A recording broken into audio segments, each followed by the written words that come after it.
Well, hello, everyone. Thank you so much for joining me. Tonight, we are talking about the case of Jack and Lilly Sullivan, ages 4 and 6 years old, who vanished from their Pictou County, Nova Scotia home on May 2nd, 2025.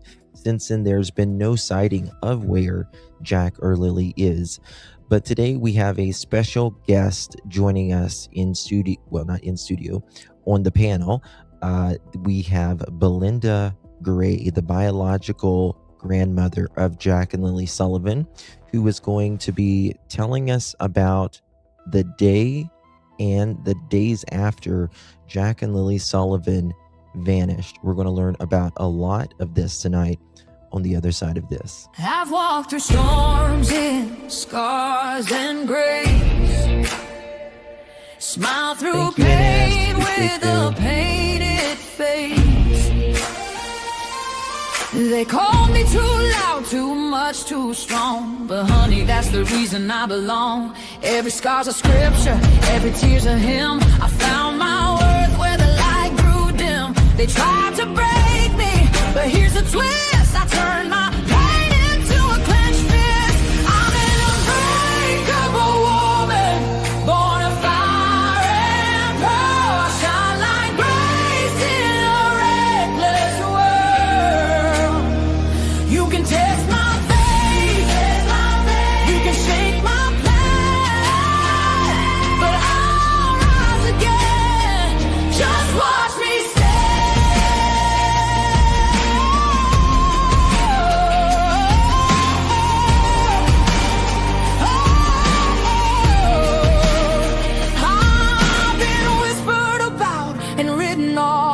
judged by the gloss, not the cause. But God don't build weak hearts from gold. He made me fierce and he made me bold. I bend, I pray, I roar, I rise with mascara, tears and battle cries. Don't need your crown, I forge my own. From ashes, honey, I build my throne. I'm an unbreakable soul, dressed in truth and pearls. The fire don't scare me, it lights my world. You can doubt my voice, but you'll hear my name. I'm holy and hood, and I'm done with shame. For everyone called too much, too loud, too real. You're not to anything. You're exactly what power looks like. I'm an unbreakable soul, through the fight and flame. My scars are stories, my strength, my faith. Faith in my heart, fire in my curls, forever divine.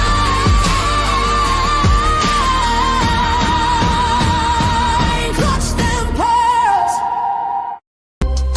In the clutch, better tighten the pearls. Drop the cold facts, got the truth for the world. No smoke, no fluff, just the real that we trust. Hold on to your seat, cause I'm coming in clutch.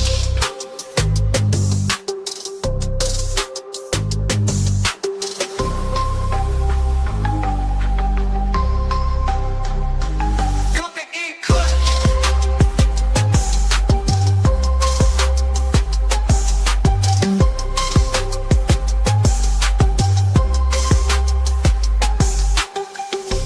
Coming in clutch, better tighten the pearls. Dropping cold facts, got the truth for the world. No smoke, no fluff, just the real that we trust. Hold on to your seat, cause I'm coming in clutch.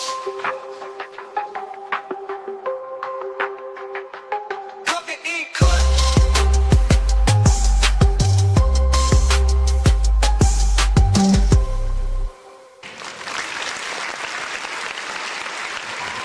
Well, hello, everyone. Good to see you all. Thank you all so very much for joining me. Really do appreciate your time. You could have chosen to be anywhere on YouTube. You have a lot of options, anywhere on the internet, anywhere in the world, and you chose to be right here. I know your time is very valuable, and I do appreciate you spending some time with me. Today is July 25th, 2026. It is currently 8:41 p.m. on the East Coast of the United States. Bonjour. Hello, my beautiful pearls. Good to see you all. Thank you guys very, very much for joining me tonight. We are talking about the Jack and Lilly Sullivan case, ages 4 and 6 years old, who vanished from their Pictou County, Nova Scotia home on May 2nd, 2025. Tonight, we have a very, very special guest joining us, Miss Belinda Gray, who is the biological grandmother of Jack and Lilly, and who has really been here. There's that damn thing. Sorry, I got fruit flies from Remy, my spider monkey, who has been here since the beginning of fighting for Jack and Lilly. The only one, in my opinion, who has not came without a motive. She just wants her grandparents found. Thank you so much, Angel Kisses. Appreciate you very much. Hello, Miss Belinda. Hi. How you doing? Not too bad. I just want to thank you again for inviting me up. Oh, And I want to thank everybody that's out there watching for loving Lily and Jack. of course, of course. Miss Eureka, I have them. I have the apple cider. I have those, but sorry to get off a little track here, Belinda. I have a spider monkey, and she eats fruit. That's all she eats is fruit, and it's Nothing Anyway. wrong with it. Okay. Anyway, so moving on here. So tonight we're talking about Jack and Lilly, and we're going on over a year, and it's been a year way too long. Certainly everyone can agree on that, I think, right, Miss Belinda? It's probably been the longest year of your life. 450 days. 450 days. Let me just before we get to the harder questions and stuff like that. What was Jack and Lilly like? How would you describe Jack and Lilly? Lily was our little princess. That's what we called her, our princess. She was my first granddaughter. She was beautiful. She was a ray of sunshine. That she smiled all the time. There was very rarely a time that she wasn't smiling. She was very happy. I used to think she lived in her own make-believe world. She would play with her dolls, the toys, and she'd be chattering to herself like she was having a full conversation. Mm-hmm. Jack was still a mama's baby. The last time he was here, he was just starting to walk. Oh, yeah. That Lily. he was quiet. Jack was really quiet. He was somber. He reminded me so much of my son. They took life very seriously. Yeah, yeah, yeah. Everyone's just born with their personality. You know what I mean? And I've got 3 kids, and I've got twins, and just totally opposite. You know what I mean? Just total opposites. You can treat them the same and everything, and you are who you are, kind of, with your Yes. personality. Lily had just a beautiful, beautiful smile, and Jack was just a boy's boy. It just seemed like, you know what I mean? Like he was just a boy's boy. I believe so, yes. Yeah. That I really would have loved to have seen him when he started school and that, and seeing the pictures that Malehya had posted out, and now seeing there's quite a few pictures out now that I have not supplied. Mm-hmm. So they must be coming from Malehya's side of the family. Mm-hmm. And Jack has changed so much since the last time I've seen him. And to hear Daniel and Janie talk about how he didn't want them hurting the worms and feeding them to the chickens, and they were his friends. It really broke my heart because I never got to see that in him. Mm-hmm. And Yeah. I know that is my soul. That is the way I am. Yeah. Yeah. So it's It was bittersweet to hear how he's been described. Mm-hmm. I mean, Belinda, I always say, 4 and 6 years old, 4 and 6 years, when you're our age, and older, like that's really nothing. No, it's not, but I know as a child because I remember my children and I know 18 months that I never seen them. That's almost like a lifetime because they Yeah. go Oh, yeah. through so many Yeah. changes. Yeah. But I'm just saying, just to be on Earth only 4 and 6 years is As babies. unspeakable. So, where were like when you were first learned Jack and Lily? Where were you when you first learned that they could not be found? I was in Halifax, which is about almost a 2-hour drive from where I live. Oh wow. Okay. Okay. And who contacted you? The mother of my other grandson contacted me to see if I had heard the news. This was around 1 in the afternoon, 1:30. And it was the day that it was on Friday when they went missing. Yes. Okay. Okay. And I asked her what was she talking about. I hadn't heard anything. I mean, we go to town to shop, so I wasn't on my phone. And she sent me a link on Facebook stating that they were missing. Your heart had to go through the floor. Yeah, there's no words to describe the feeling I had right away. Not too many people know this, but as I was reading the article that was on Facebook, all I could picture was the pictures on milk jugs. Yeah. Yeah. That's Yeah, the that first image. stereotypical. Yeah. My grandkids are, like on the milk jugs thing. Yeah. Yeah. So Malehya did not contact you. No. Okay. Okay. No, we had to wait till we were down one vehicle because our truck's off the road right now. So we were traveling with my stepson. So we had to wait till he got off work before we could head back home. Right. Right. And we made it back home, and right away I sent a message to Malehya through Messenger. And she did contact me back. Right. How long was it before she contacted you back? Like, was it pretty quickly? It was fairly quick. It was about maybe 20 minutes, but it was fairly quick. Right. Right. And you shared some messages with me here. Let me Yes. put some of them up. Those. So, I don't think I have them in order, but I'll pop those up. Some of those I think were on Friday night, and there might have been some from Saturday night. And when you went there Saturday, right? Yes. Was that when you went there Saturday? Yes. Okay. Okay. These are not, I'm not sure if they're in order or anything, but it says, I guess they got through the back door and we can't hear the door, and they got outside. They like exploring the woods and playing in the woods under our supervision.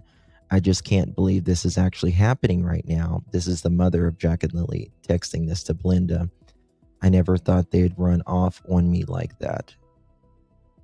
And then she says here, this is like 1:30 in the morning. Can I please get Cody's number? And the police are trying to locate him. Have they had contact with him recently? So they, it seems like, just in my opinion, that Malehya, which of course they're going to check your son, to make sure he's the biological father. Yes. But it seems like, just in my opinion, that Malehya was trying to push this off on any way, like anywhere she could, especially after Friday. We Going in, had no idea that Malehya was the one that contacted RCMP, that she believed maybe Cody took them. We had no idea it was Malehya, that we were told an anonymous tip had come in. an anonymous tip. Interesting. Mhm. And then I guess you said you must be worried sick. Let me know if anything, anytime. And she said, yes, I will. I am. I don't know what to do. And you write, are the neighbors close? She says, not too close. We live on Gairloch Road. And you said, I heard they are bringing in other search teams to search, hoping, they're home soon. And then she says, they've been searching since 9:40. And she says they like to wonder a lot, which is Mhm. not what she told the news. Mhm. That's not what she told the news right then. And she's like, they would never wander off. This is not like them, kind of thing. But here she's saying that, and she says we have a big search team right now, and more coming. They also want information about Cody because he doesn't see them. And of course, I'm sure they want information about Cody, but in my opinion, Malehya is painting the picture. Trying to push it off on Cody a little bit. And you said, no, not yet. Malehya says, no, not yet. They have boots on, and Lily has her white backpack with strawberries, and she should be in a pink, and Jack a darker colored clothes. Jack has dino boots. Lily has pink boots. And you say, do they have coats? And she says, no, they didn't have anything on. Yes, thank you, Cher. If you know something, say something. We won't stop. No, I'm not going to stop. Appreciate you, my dear. Malehya says, you are welcome to come search with the people. However, the search and rescue do not want others in the woods because they are going by protocol. Now, this is interesting because I do believe that the searchers didn't want other people in the woods, but Mr. Daniel, in my opinion, weaseled his way into the woods. Yes, he did. From pretty much the very beginning. And I'll ask you some questions on that. I just want to go over these messages real quick. Many are suspecting they were picked up by somebody. Again, interesting. I feel like her and Daniel started this narrative, and this is Friday night going into Saturday morning when you were getting these messages, right? Mm-hmm. Yeah. And I feel like that evening they started to switch it because, a 4 and a 6-year-old should have been found really close. You know what I mean? They should have been found. Patty, thank you so much, hon. Because there is no trace of them or Lily's backpack. And then Malehya says, yes, we are telling them that because they should have been found by now. Jack has trouble going through the woods. And normally, they don't go out of the yard. But just a minute ago, she said they like to wander. The only bloodhound in Nova Scotia is looking for them, and they have a better chance at finding them because they track their scent. And she says, thank you, Belinda. Any help is best. I'm scared, worried, and I don't know what to do. And then she says, I'm praying and praying. I want my babies home. I'm so sick. And then she gives you the address. She says, yes, everyone is here. Even people I never thought. And you ask if there's, the bloodhound picks up anything. She says, no, not a thing. Are they still searching the woods? And she says, yes, but no helicopter or drones or dogs till the morning. And then this is the picture that Malehya sent you Yes. about the footprints. I do want to ask you about those footprints in a second, but when you got there, can you tell me what you remember? Can you paint the picture for us on what you seen, heard, saw, all of that? When we first started driving there and we were getting what we assumed was closer, that my sister was driving, the moment I seen the trailer and the address, and it's like I had seen the place before a few times. There were a few cars out on the road. We passed Lansdowne Station Road, and that was blocked off. So we knew that's where the search party was. When we started to walk into the driveway, I noticed a woman, a guy, a police officer, another woman in the driveway. I found out it was Janie. Janie was sitting on this bench thing. Justin was standing there, and I learned it was Logan. It was Logan sitting beside Janie, and she was rubbing her. Janie was quite upset. She was crying a lot, and alls we heard was the policewoman was stating that we have to check your trailer. And she was stating that her trailer was searched, and Logan was telling her that it was okay. She said, "It's okay, Mom. Nobody's blaming you. Nobody's blaming you. They just want to look in the trailer." She said, "It's okay." And the police officer stated that what you're doing is impeding an investigation, and I'll have to get a search warrant. And we just didn't feel right standing there eavesdropping, so we continued into the trailer. That had to be bizarre. I mean, it was very bizarre. I mean, you think, this someone who lives on the property, do whatever you can to find the kids, whatever you need to find these kids, just go in there, right? Now, her dog, you could hear her dog all the way down the road. Whatever dog was in that trailer, that dog just barked continuously. It did not stop. The news reporters said that the dog barked nonstop as well. They said the dog just never shut up. And, I just can't imagine this just has to be a whirlwind, almost like a dream. When you're experiencing something so traumatic, it does feel like a dream. And then, someone on the property is saying, my camper's been checked, and ma'am, you're impeding an investigation here if you don't, let us go in. And what time did you arrive there approximately Saturday? I think it was between 10:30 and 11. Okay.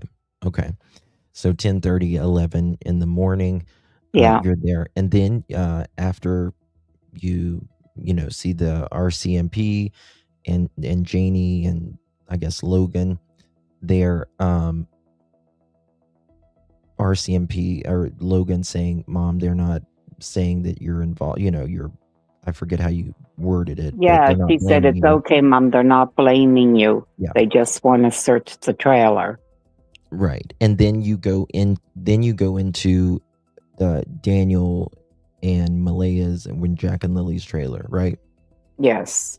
Okay. And then now maybe I should describe the rest of the yard, because right away, like I said, I had passed it before, so I had always seen garbage out around the property.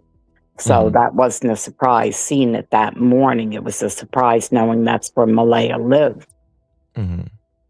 There was 2 broken down vehicles there that I spotted right off the bat, and I noticed there was a big pile of wood in the front yard, wood for the wood stove, and the shed in the back was empty. Now, the only reason why that stood out to me is afterwards, being in the kitchen and all the recyclable bottles, I didn't understand why they weren't put out in the shed, why they were all piled up in the kitchen. Gotcha. So you go into the the trailer. Yes. And who all is in the trailer at that time? Just Malehya. Patty was there sitting on the couch. Meadow was sleeping on the other side of the couch. Malehya met us at the door, and right away I went over and hugged her. And I asked her what happened, when was the last time she saw the kids herself, and she said she saw them when she put them to bed. So I asked her what they had on, and again, she told me that. Belinda, I am so sorry. We cut out for a second. I think it was my internet. Can you start back where the door, when you walked through the door, you said, who was there? Malehya met us. It was me and my sister that first walked in, and my daughter, I think, was coming behind. Gotcha. Patty was sitting on the couch onto the far wall, the back wall. Patty's Malehya's grandmother. Yes. Okay. And the baby was sleeping on the couch. It's an L-shaped couch, a sectional, so the baby was sleeping on the other end. And Malehya was standing up in the kitchen, so I walked in and I hugged her. Okay. And I had asked her when was the last time she had seen the kids. And she told me when she put them to bed Thursday night. Okay. And she didn't say she checked on them during the night or anything? No. She said that was the last time she saw them. I thought she told me, but I can't remember everything, but I thought she told me that Jack normally sleeps in his pull-up because he finds it hot. Okay. Going back to outside, what vehicles was there that you can remember? I know there was a vehicle. I think it was Janie's vehicle was there. I know there was a broken vehicle off to the right, another one off onto the lawn, handy the wood pile, and that looked like that couldn't run either. But those are the only 3 that stand out to me. Yeah. And was it raining when you got there? No, it wasn't. Okay. And what was the atmosphere inside the house like? Malehya was doing a lot of pacing, walking back and forth in the kitchen. Patty, you could tell she was crying. Her eyes were swollen and red, and you could see that she was very upset. And Malehya, when I hugged her, I can't say she overly hugged me back. She just kind of stood there. It wasn't like an embrace. It was just more like yeah. You can feel if a hug's a hug. Yes. And then you can feel if a hug is lifeless. You Right. know what I mean? Yes. Yeah, I get you. I totally get that. Thank you, Lori. Appreciate you. Now, the only thing that bothers me is right away, I asked her, I said, that's the door they went out? And she said, yes. And she went over and showed me. She opened and closed it to show me how quiet it was. Now, you opened that door when you went in, right? No, I went in the front door. Okay, gotcha. Okay. Yeah, I went in the front door where the little porch is. Did you notice any latches in that door or anything? I didn't notice, but I have seen pictures, and there is deadbolt locks on those doors Mm-hmm. because I've seen those in pictures. But at that time, I did not notice. Both doors were open. Yeah. Yeah. Okay. So when you walk into this door right here, is that the living room? Yeah, well, actually, when you walk in that door right there, you're standing right in the kitchen. Right opposite that door is the table, the kitchen table. Gotcha. The Gotcha. counters are right off to the left. The living room is where the two windows are on the right. That's the living room. Gotcha. Gotcha. Okay, and you said you noticed, was you saying something else? You noticed something? Did I miss something? Well, right away, it struck me that the living room was bare. There was the couch, there was a table, like a coffee table, but there was nothing else in the living room. No other furniture. It was really bare, and what made it stand out is because the kitchen was really piled up. It was piled up with a lot of recyclable bags, garbage bins, and the counters were completely covered that you couldn't really make any one thing out because there was things everywhere. Yeah. But like I said, this was Saturday and her family was there Friday. So, I mean, you have a bunch of people over and you're eating, and so. Right.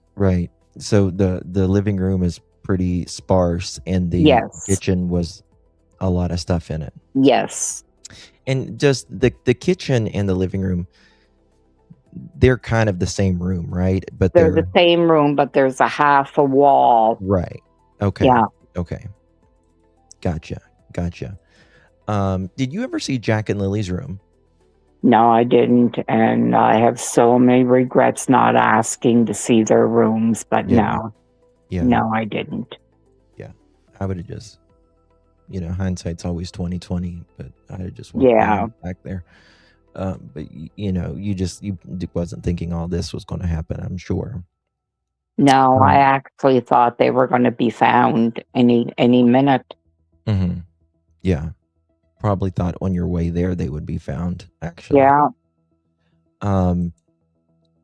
Did they provide you with any specific timeline? How long were you inside of the house there? About 20 minutes to maybe 30 minutes total for the morning part. Mm-hmm. And then did they provide you with any timeline or anything other than the last time I saw them? I asked her what time did the kids get up. Mm-hmm. And she said, well, they usually get up between 8 and 8:30.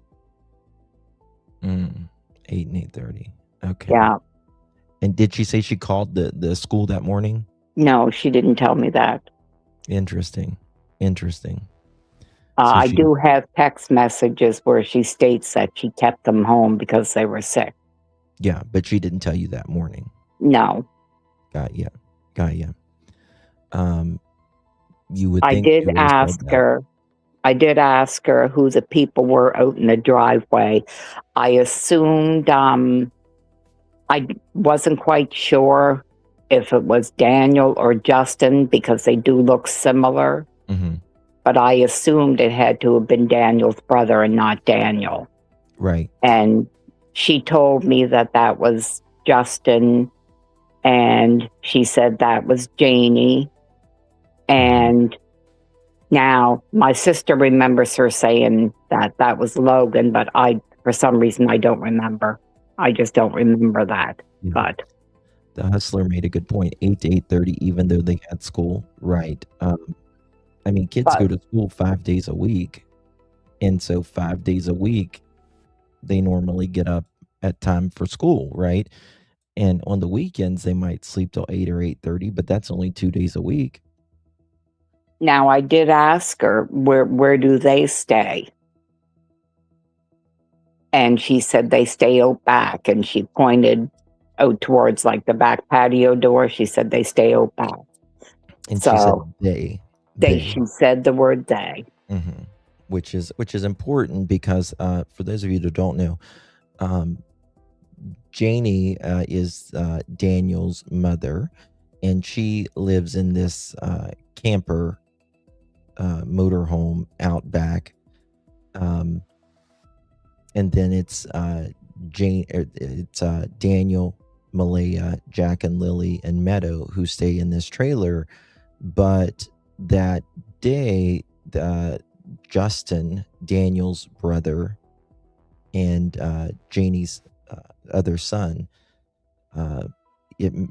everyone made it seem like Justin was staying with his mom, at least temporary, in this camper. And so after, was there anything else that happened in the house at that time? I'm trying to think. Mm-hmm. I asked her where. I said, Malehya, I said, you're the mom. I said, nobody knows their kids better than their mom. That's right. I said, where do they like to play? I said, there must be places they go, and you have to get after them. And she said, the only place that they usually like to go is up in the woods where their forts are. Mm-hmm.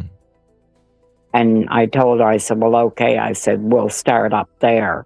Mm-hmm. So you leave the house, and then do you just start searching? I leave the house, and right away we start walking over towards, we walk up the backyard because I wanted to see the backyard. Sure. And what struck me is the fence was not up that way. There was actually chicken wire up along that fencing. And I noticed a part of that chicken wire was pulled down. Mm. Really? So, yeah, part of that chicken wire was pulled off in the corner. Now, I can't remember if I went back in and asked Malehya or if I waited till I come back from that first search before I asked her. But I did ask her about that chicken wire being pulled off. And she said, well, that's how the kids get out. And I thought, well, that's strange because the other side, it's all open. Why would they crawl through the chicken wire when it was open? Yeah. To me, that seems a little, in my opinion, I'll say that seems a little bit planted. Like, oh, that's how they get out. That's how they got out. But that's just my opinion. My opinion doesn't reflect Blinda's and vice versa. So, okay. So you ask about that. But you go search the backyard, looking around, scouting out the backyard. Did anything else get you? When we were walking by, like I said, the dog was just endless. And I'm an animal lover, and I felt so bad for the dog. So we wanted to search in behind Janie's trailer because it was right up against that embankment. So my daughter and her partner went on the one side in the back to have a look, and I walked by the front. And when I walked by the front, the dog was barking, and I turned my head, and the dog's nose was right in the window facing me. I couldn't make out what kind of a dog it was. It was just a big mouse dog whose face disappeared when it opened. Now, if Janie's dog can open its mouth that wide, well, then I'll say it's Janie's dog. But the dog I seen, when its mouth was open, right away it struck me. It's a good thing it's in there because it was really agitated. The bark was an aggressive bark. Right. And I know it could have ripped half my face off. Yeah. That's how big the dog's mouth was. Right. And Tucker, he's small. He might be considered a medium-sized dog, but he's certainly not a dog that would tear your face off. Well, he never struck me that, considering other times that I've gone back to the property and the dog's never once barked. I've actually never even seen him after that when I went back twice. Interesting. Very interesting. Yeah. The first few days that even the reporter said the dog never stops barking, but now it doesn't seem like there's a barking dog there. Yeah, So after you look at the yard and all of that, what's next? What We happened? head up to the forts where the kids played. We Mhm. seen the half log fort there. We Mhm. seen the branch fort. My daughter, she went up to the one where it shows the ladder going up. Uh-huh. That's where she went to check out first. So my sister and I went to the other two. Mhm. We looked around there. My sister and her partner went off to one side, and me and my sister went to the back. What do you We mean the walked, back? well, the back, when you go head straight up in back, that'll take you to that back road Oh, that's gotcha. up and The behind their property. Yeah. So we walked up to that, and we started following that trail, hollering for Lily and Jack. We come across one well, we checked that. We went up to the wood line because there's quite a field there. So we went up to that wood line to see if there was any trails, animal trails that the kids would follow. But only one. We only found one animal trail, and it only went in about 10 to 15 feet, and then it stopped. And there was no way the kids were going to go beyond that. Right. So we come back out off to the left of that old road. There's a big dump site. A lot of garbage is dumped back there. Now, there were searchers throughout that part of the woods. Was there a lot of searchers at that time? There was a lot of searchers, but not on Daniel's side. The majority of the searching on Saturday, they were across the road. Across, like Yes, okay, that's gotcha. where the helicopters were, and that's where the drones were. Every now and then, a drone would come over on our side. Mhm. Okay. Okay, so y'all were searching back, like where the old dirt road was Yeah. following that. Gotcha. As we're following that, we'd come across frog ponds, so we'd stop and we'd go around the frog ponds and see if it looked like any little footprints were around there, or anything, and calling for Lily and Jack, and nothing. As we were heading up further towards, I guess it would be Lansdowne Road, because that's where that trail kind of goes if you keep following it, and then you have to cut through the woods. We come across a gentleman that was coming out. I'm not sure who this gentleman is to this day. I don't know who he was. He was a big, heavy-set guy.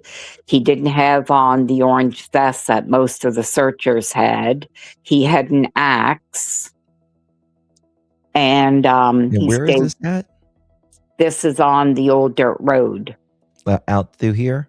Yes. Okay. Yeah, now you see where that field is, that open part. That's an open field, right? We were going right where your arrow's going, Right and here? up the right. Keep going up. Not to that one, in the direction you were going, off to the left. This right here? Yeah, the trail. Okay, gotcha. He met us, and he asked if we were searching, and we said yes, and he said he'd just come from in the back part. And we said, well, okay. And he said, there's nothing, no sign of anything up there.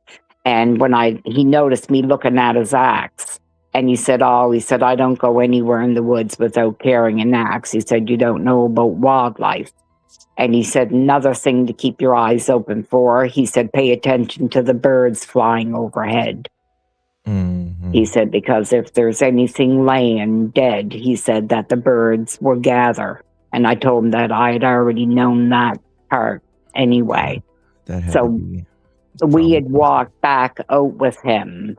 And then I stopped, and we were gone for about maybe 2 hours. And when we come back out, there was a lot more activity in Malehya's yard, quite a few more people. Like I said, I didn't know anybody. I had never met anybody. So we went back in the trailer, and I think that might have been when I asked Malehya about that fencing part. But I asked her if she had heard any news yet, if she heard anything about the prints that were found. And she said no, but she said she thought maybe they were Jack's because they had found the bare footprints.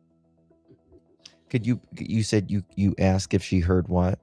If she heard any more on the boot prints that were found.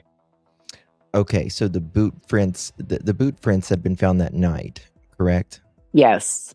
Okay. And what did she say? She said no. She said she thought they were Jack's because he was always taking his boots off. So she swears that they must be Jack's. What does that mean? He's taking his boots off. If he took his boots off, his boots would be there. Right. But no, these here, the prints were supposed to be found up on the pipeline, I think it was. Yep. Well, they were bare feet. There were boot prints there, but apparently there was bare footprints there also. When you mean bare, do you mean bare like a bare feet? Normal bear? Like no socks on his feet. Oh. And she said Jack always takes his boots off, so she thinks they're his. I've never heard that bare feet like that. Okay. Okay. Interesting. Okay. And who's in the house at that time when you go back in? Patty was still there. Meadow was, the baby was awake. Malehya had the baby on her hip. There was another woman in there, but I'm not sure who she was. Then we went outside, and Malehya was going around talking to different groups of people that were in the yard. Mm-hmm. I will say that I was surprised that she didn't overly appear to be upset. She was just going from group to group, having conversations. She went to Janie. Janie was with Justin, and they had the four-wheeler. And Janie stated that they're going to be heading back out. And they're in the four-wheeler and Janie and them are in the yard, or they're in the house? They're in the yard. Okay. So Janie said to Malehya, if the police come to search her trailer, she wanted her to hold on to the dog. And Malehya said not to worry, that she would hold the dog on. Mm-hmm. And then Janie told Justin to park his car over in the next door neighbor driveway because nobody had any business going up there. That place was well searched, and it was nobody's business. And she's talking about the old schoolhouse where the pig gate is.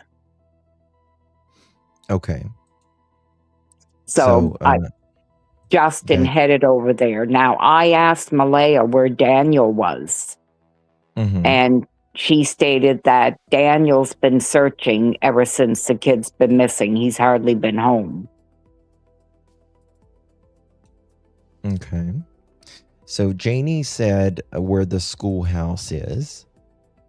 Yeah, she just said, she didn't say schoolhouse.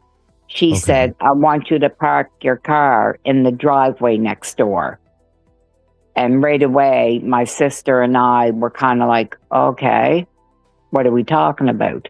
So we just kind of stood there to listen. Mm-hmm. And she stated, nobody has any business being over there. That place was searched. I searched it myself. Okay. And he took the car and he parked it over. So we told Malehya that we were going to head back out to search. So right away, my sister and I and my daughter and her man, we want to know what's over there. Mm-hmm. So we went up and back of that place, which is going through the children's forts again. Mm-hmm. And there's a little trail through the woods, and it takes you across the road. And then you come to a cabin. The cabin's actually a very nice looking cabin. Right there. It's well taken care of. Mm-hmm. And a little strip of wood separates that from the old schoolhouse. Is this the schoolhouse right here? Yes. Right That's there. the cabin right there. Yeah. And right across, Right there? no, keep going, right on the other side of that driveway area, that's the schoolhouse. That's not it right there? The No, 14.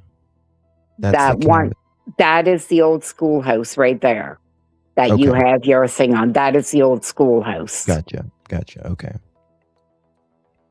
So we want it now, right where that driveway comes down to the main road, Mm-hmm. over where that schoolhouse is. Right. That's where Justin's car was parked. And that's where there's a pig gate. It's a gate, and it's got a pig. It's a big plastic pig on top of the gate. Mm-hmm. And that's where Justin had his vehicle parked. Okay. Now, you asked where Danny Boy was. Yes. And Malehya said what? He's been in the woods searching since the children went missing. That she said he comes home long enough to have a bite to eat, and he's out searching again. When did you see Daniel that day? No. No. Okay. And after Malehya's in the yard kind of going from group to group, she's not seeming really upset that you would expect, much less one child going missing. She's got 2. What else is going on? I did ask her, did she go out and search at all or yell for the kids? And she said no. She said they told her that she wanted to, they wanted her to stay in the home. Yeah. And so I asked her, I said, well, did they take your voice recording or anything yelling? And yeah, she said no. That I said, because they'd recognize your voice, because there was talk in the beginning that maybe they wouldn't want to answer with strangers yelling or anything. So I said, well, why not play your voice if you didn't want to go out searching and have them play your voice? And what else is going on? What else happens? We went back to search over by the schoolhouse and the cabin. There was a well there, but it's a really small hold well, so it's an artesian well. So we still looked into it. It's only big enough to fit maybe a bucket. We still checked it. We checked under the brush piles there. We went along the house. We peered into the window of the old schoolhouse, and all you could see was bare floor and a little staircase from where it goes up. But the schoolhouse had a brand new lock on it. Brand new. A brand new lock and a brand new latch that the lock goes into. They were brand new. The old rusty screws were on the step part of that. But we went around. There's a garbage pile right in back where an old shed or whatever had fallen down, and we looked through that, and we kind of tapped on the walls just to see if there would be any movement or noise coming from inside. But there was nothing. Did you find anything while you were searching that was interesting or weird to you? No. I wish I would have looked through some of the dump piles that we come across, but I wasn't thinking along those lines. Right. Well, and it's near impossible for those 2 children to get anywhere. It was, I'm sure, tiring for you and everyone else out there searching, and just the amount of trees that has fallen over. It's swampy. It's not Jack's little legs couldn't get that high. You know what I mean? So we left those woods, and all of us basically knew that there's Mhm. no way the kids walked in the woods. Now, I'm not to say that they wouldn't have walked a trail or anything, but they definitely did not go in the woods. Mhm. Right. Now, there seems to be, like you're saying there, like when everyone was leaving the woods, there seemed to me there came a consensus of even Daniel's family saying, if they're not in the woods. Yeah. And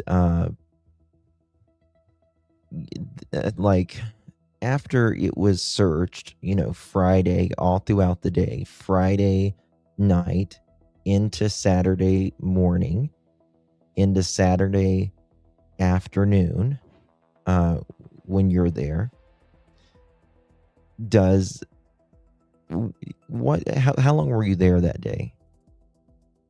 We got there between Thank you, Dad. that morning around 10:30. We left handy for, it was just before the fight broke out, because when we left, we were sitting in the car cooling down, and we seen Wade come out of the trailer, and he got into a vehicle, and my sister said, well, what do you want to do? Should we wait around? Or I said, well, she's got her family here now. So I said, I felt a little uncomfortable because we had met the chief of Millbrook.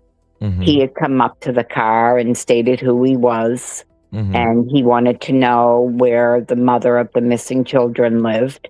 He said she was a part of his, he had a word for it, and I can't remember the exact word. So we told him that he can't miss it, just it's the place right there. And he said, okay. I went back in to say goodbye to Malehya, and they were having a prayer sing around the table, that he had the phone down and you could hear voices on the phone. And he was sitting at the table. Malehya was at the table. There was another woman at the table, but I can't remember. Patty was still in the living room. And Daniel's not there. Daniel's not there. And this is Saturday evening. Yes. Yeah, well, early evening, I guess, 4:00. So. Okay, right. So I didn't feel right about staying there, because it seemed to be a private thing. So when I went out with my sister and we were sitting in the car, we seen Cindy haul up. I'm not sure who the lady was with Cindy, but she showed up with another woman and they went into the trailer. Wade was in a different vehicle. He went into the trailer, and then Wade come back out. And I thought, well, you know what? We'll head out now. And that's what we did. So y'all get ready to head out, and you guys had just missed the argument. Yeah. Was there any tension when you were there that it felt like? There was one girl with long dark hair. I don't know who she is. I haven't seen any pictures of her since, but there was a long-haired girl, and she was stating that she doesn't want to be around somebody, that she wasn't putting up with any of this shit. But I still don't know who she was or what she was talking about. And I just thought, wow, what's going on here? But okay. And then this, which you weren't there for that, but can you just can you talk about, just inform the audience on this fight that allegedly, breaks out, what you've heard about it, what I have heard is Malehya's family, Haley, has stated that she confronted Malehya about drugs that apparently were found in the bathroom, and she asked Malehya to fess up on what was going on. Right. And Malehya told her that Daniel's been doing drugs for the last couple years. Mhm.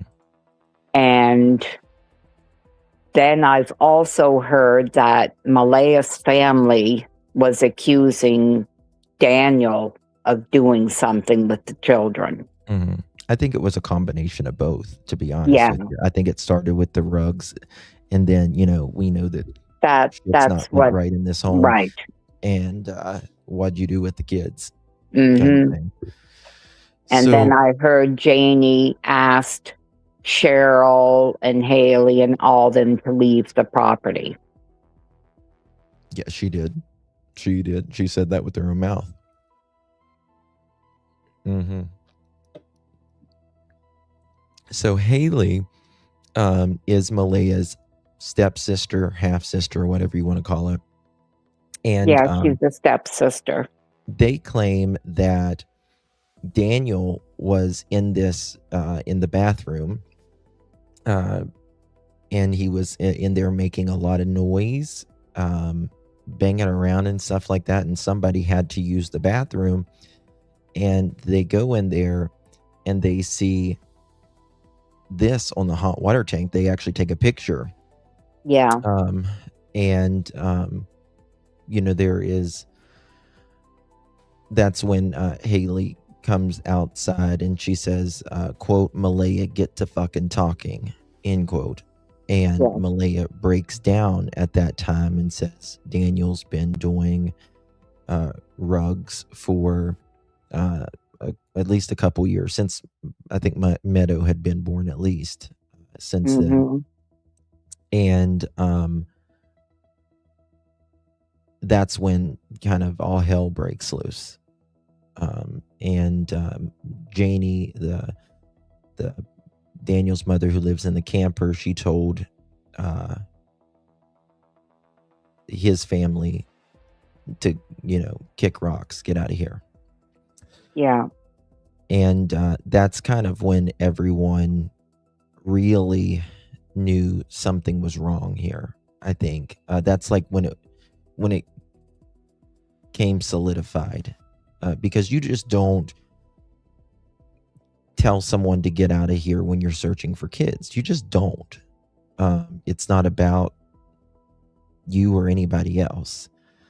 And so then, so you guys leave, and I'm assuming you go back home that night, right? Yes. Thank you, Yes. Happy Turtle. Thank you, Cindy. Appreciate you guys very much. And that night, is this when Malehya starts texting you those text messages, right? Those first ones, that was Friday night when Oh, she that's was right. Okay, texting the that's first Friday night. ones. Okay. We did text that night. The police showed up, I think, around 3:00 in the morning, somewhere around there. Mm-hmm. The RCMP. Yeah.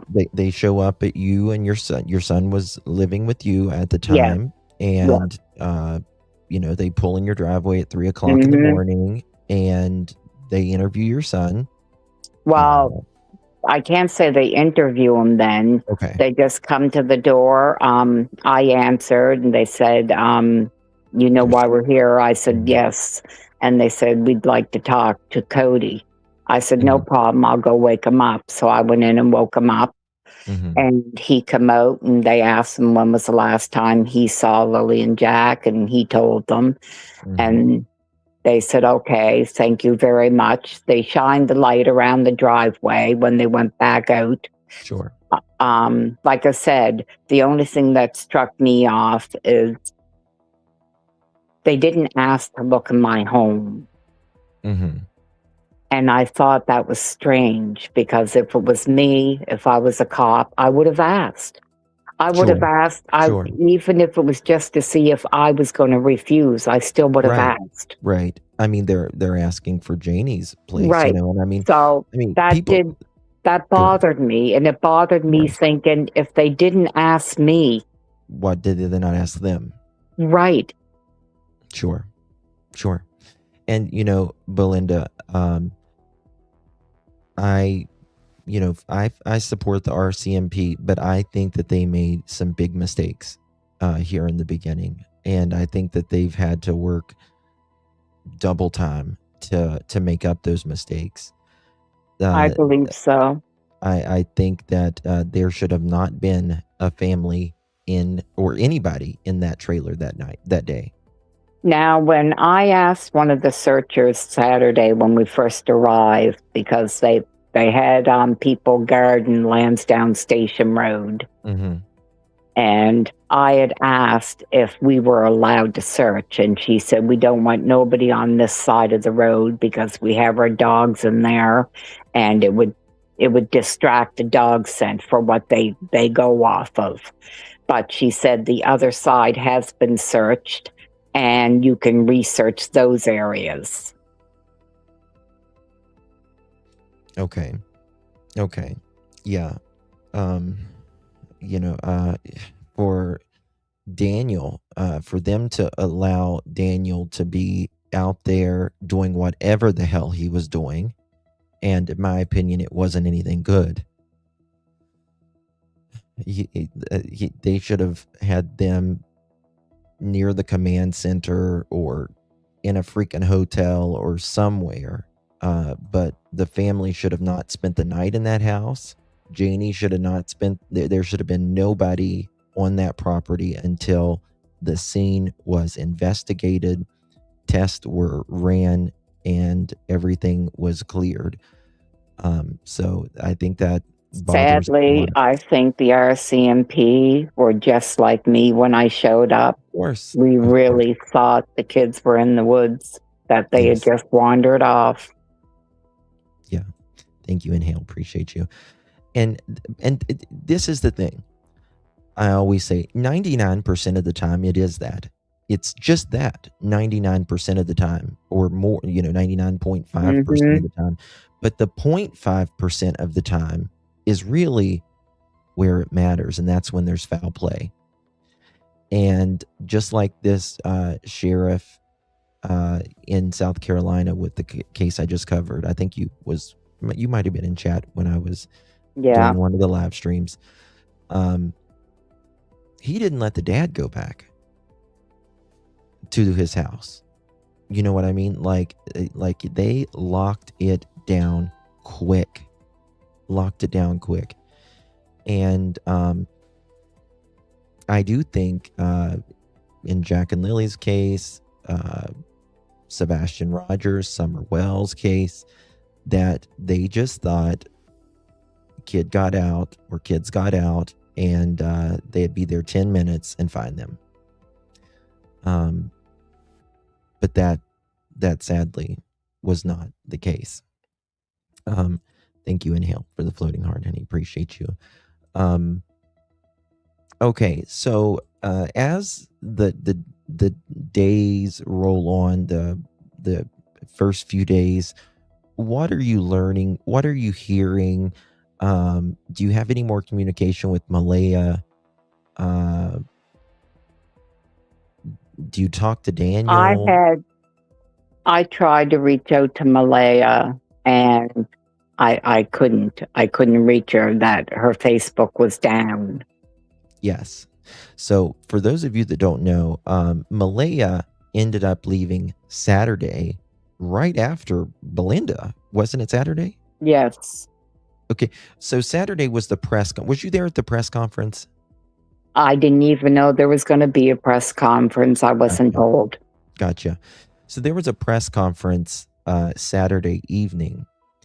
And right around the time of this press conference, Malehya has a breakdown, essentially. And they put her in the back of an ambulance. Not Janie. What's her mom's name? Cindy. Cindy goes in the back of the ambulance. Daniel is there. And it's like there's tug of war, in my opinion, between Cindy and Daniel. They was in there a few minutes, and Malehya comes out and says, I have to go with my mom. And there's a kind of a fight between Cindy and Daniel. Daniel kind of cusses at Cindy a little bit. And was CPS there Saturday? I don't know, to be honest, because I never recognized anybody to say they were CPS. Right. I do know that once that police woman left, I never seen any other police that day.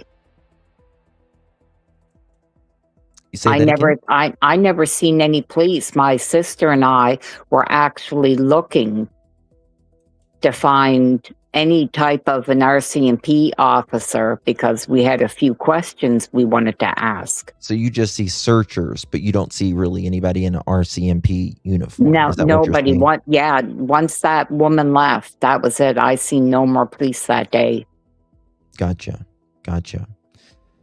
So Malehya, Jack and Lilly goes missing on allegedly Friday morning, and they call 911. They're there by 10:30 something, I believe it is, 10:25, somewhere around there that morning. And by Saturday evening, the mother of Jack and Lilly Sullivan has already left the home. And that had to be a big aha moment for you. I had no idea she left. I couldn't get a hold of her. So we went back. My niece went on Sunday to search, and we went back on Monday. Got you. And we searched in a side-by-side because I wanted to do out further of the trails. So we had a side-by-side that we searched. At the end of that day, we come back, and I went into the driveway. Logan was there. Daniel was given an interview out at the end of the driveway. Justin was there. That's when Justin was crying. Okay. Tell us about that. Tell us about that when I was walking into the driveway, I passed Daniel giving his interview, and I seen Logan and them down towards the trailer. As I started walking in, all of a sudden, Justin started walking towards me, and you could see he had tears streaming down his face, and he kind of put his arm up because maybe he was embarrassed. I don't know. Like this? But he kind of like this? Like, what? How do you? Yeah. He just kind of put his elbow up by his face as he walked by. Gotcha. Okay. When I got down, right away, Logan said, "Who are you and what do you want?" And I told her who I was, and she started to get lippy. And I told her, I said, "Look," I said, "I'm the grandmother." I said, "Don't get lippy with me." And right away, she apologized. She said, "I am so sorry. I had no idea." She said, "It's crazy here." I said, "Where's Malehya?" And she said, "Maleha's gone." And I said, "What do you mean she's gone?" Oh my God. And that had, and you learning that had to be like, what do you mean the mother of my grandchildren are gone? Like, what do you, like, it had to just feel like I would just feel hollow. You know what I mean? Like, it was like getting a kick in the guts. That's what that was like. Yeah. You had to know something then, I think, in your heart. When I asked her, what did she mean? And she said, "Malehya up and left." And she said right after they had the briefing, Malehya took off and they haven't heard from her since. And she said, "What kind of a mother leaves a place where her kids went missing? She was supposed to come with me. My car was packed. Her and the baby were coming with me to stay with me." She said, and whatever her mother said to her, she was out of here. We had to take everything from my car and put it into Cindy's car. And what happens after that? Do you talk to Janie? Do you talk to Daniel? I don't talk to Janie. I don't even see Janie that at that point. I never seen her at all. Okay, so tell us more about Justin crying. I don't know what he was upset about. I don't know. Whatever they were talking about before I got there. He was definitely upset. And Justin, again, is Daniel's brother. He really has no blood affiliation to Jack and Lily. It struck me as odd that he would be that upset, right? Because Malehya didn't even cry. I never seen Malehya cry. Daniel's not crying. Janie was crying on Saturday. Okay. And then Monday, Justin was crying. Mm-hmm. Yeah. And Logan seemed to be angry. Logan was angry. Mm-hmm. Okay. That she said her and Daniel went through the trailer to go through all the kids' clothes to try to figure out exactly what the kids were wearing. That's what she said. That's some bullshit. Sorry. So after that, what do you do Sunday? My sister asked, this was Monday. Monday, sorry, I apologize. My sister asked if we should still continue to search, and I told her no. I said, if Malehya left, I said, I know they're not coming back. Yeah. Yeah. I mean, and so we left. This is Monday. She had already been gone essentially 2 days. 2 days already. Yep. Right away when I couldn't reach her, I was actually worried something happened to her. Well, yeah, because I mean, this isn't the Malehya that you knew. No. Right.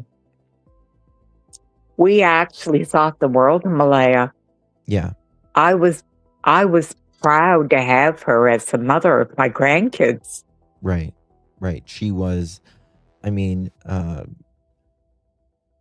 Malehya, she seemed like, at one point,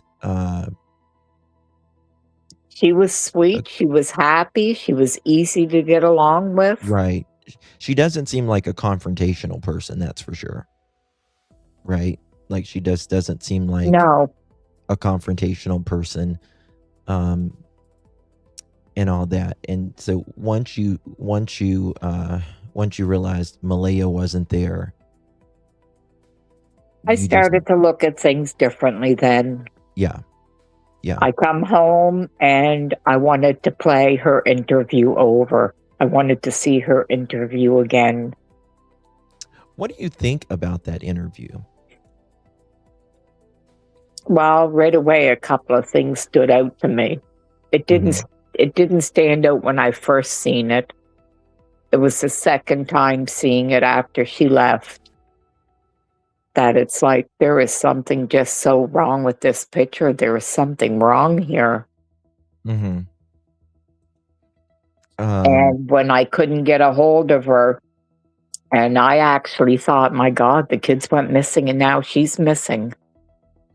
So I contacted a couple people I knew that were friends with her and asked if they had heard anything from her. And they said no. I said, I can't reach her. I said, she's actually got me blocked on Messenger. She goes, well, let me go check. So she got back to me and she said she was able to reach. She said she did take down her Facebook, but she said she hasn't blocked me from Messenger. And she told me to tell you that her and the baby are fine. They're safe. And if I want any information about my grandchildren, I could contact the RCMP.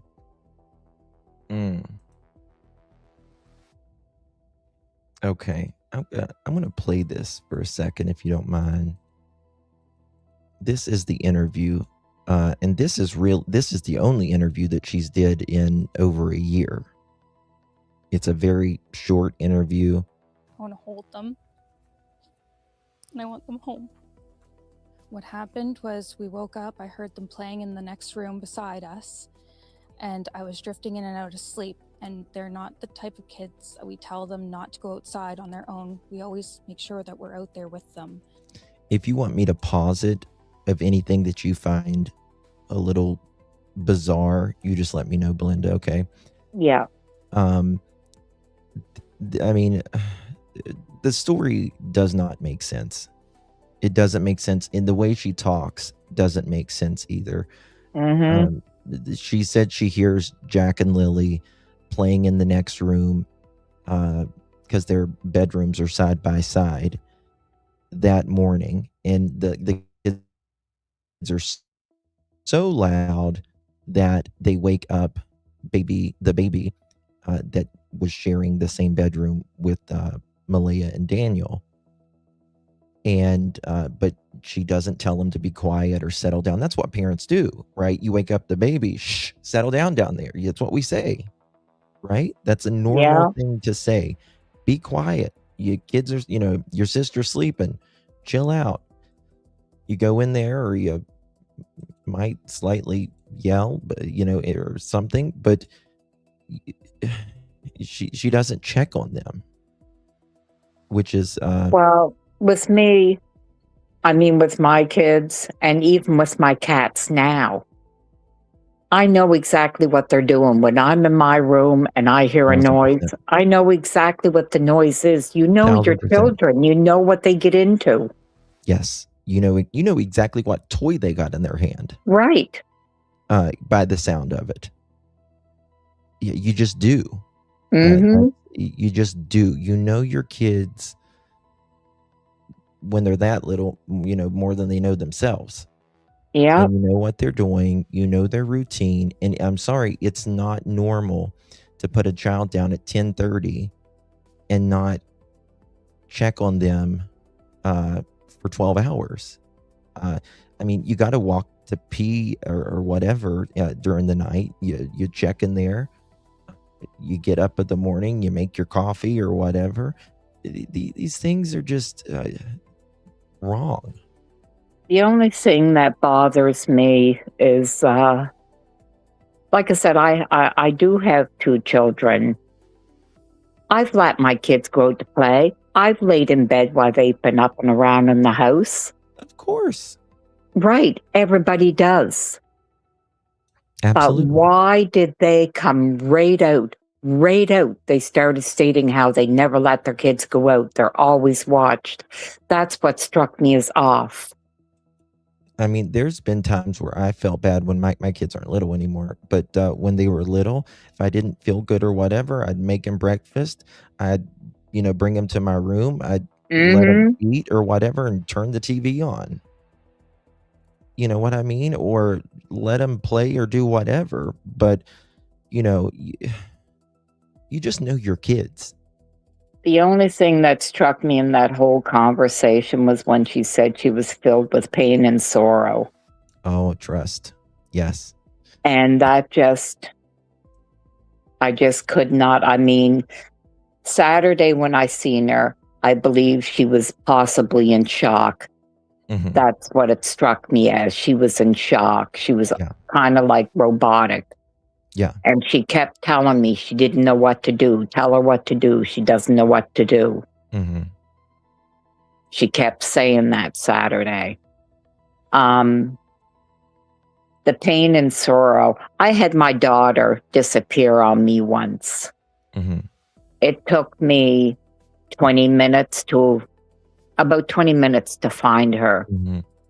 I was in such sheer panic. Yes. Yeah. Yeah. And that whole day, even after, I was still in that panic thing. It wouldn't leave me. My day was off that whole day because of it. Mm-hmm.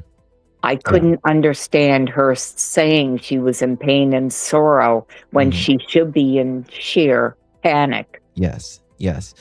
Anytime, I don't think you can have especially multiple kids, and in 18 years, them not get out of your sight for a second, at least one time, right? I mean, that'll just happen. But whenever things like that happen, you get adrenaline. Yes. You get a sense of urgency. You get panicked. Right. You move the fuck around. you become mama bear or papa bear immediately. It is innate within us, Belinda. It is something that is built in us as parents. And I have seen so many of these cases. Well, they're not looking. Well, that's not natural. It is not natural. It is It not didn't strike natural. me as natural. I know the police apparently did state that they wanted her to stay. I get it. I just know that I wouldn't have. I couldn't have. Listen, I understand the police wanting you to stay or whatever, but it doesn't mean you can't still be proactive in trying to find your kid, right? It doesn't mean you can't be out there in front of the television. Well, not right. And not even texting just people. that. She could have been in her own yards yelling for them. There's a lot of movement. That's all you want to do is when your kid goes missing is like I say, if a cat has kittens and one of them gets away, she looks. Yeah. It's just in us as creatures. I get emotional thinking about it right now. Seriously, like, how do you not look? I only have to think of when my daughter disappeared, and I can still feel that panic inside me. I only have to think about it, and I can feel it. I told the story. I was at a trade show one time for my work, and had to take my kids with me. They were little, and had my oldest beside of me, and then I had my two twins. They're younger, a little bit younger. And I was talking to one of the vendors, and this place is crowded, huge conference room. And I look over, and one of my sons isn't there. And I remember my throat, I felt like I taste metal. I'll never forget that. I felt like I taste metal in the back of my throat, and just my fucking heart dropped to the floor. And just this sense of everything almost going dark. My kid wasn't gone for 2 minutes. Thank the Lord. But it was hold the fucking doors, mother chicken. You know what I mean? So my thing was I was just going toward the front doors. That way, if anybody took him or if he was going out that way on his own, I was at the doors. Which thank God he wasn't that too far from the doors or anything like that, but he was just right playing under one of the little vendor tables. Scared the shit out of me. So yeah, I thought it was odd that she would be in shock yet. That to me, it only made sense that you're only in shock after the fact. Yeah. Not while it's happening. Yeah. Panic and fear. Yes. Just not knowing where your kids are. I don't know. And I just cannot imagine these parents that know exactly where their kids are or know exactly what happened and still are having to play this game with the police and the family and the world when they know the secret. I couldn't do it. I couldn't do it. I would just rather tell the truth, get it off of my chest, and just fucking live in prison the rest of my life before I could live with that. I don't understand why none of them have not once stated that they messed up. Even if they didn't do anything, they should have used the words they messed up. They don't know how they lost them. Yep. But none of them once. Yes. Malehya's words are, she doesn't know anybody an explanation. And Daniel couldn't take accountability if it slapped him across the face. So yeah, that He's the most arrogant thing, in my opinion, that's ever stretched a piece of skin over. But that's just my opinion. Just everything that he did was right, and he was there for Jack and Lily, and all of this stuff, and just the lies have been just dismantled over and over and over. There was a lot of things going in that house, and when you see CPS, rugs, kids missing school, bruises, right? Any type of domestic situation,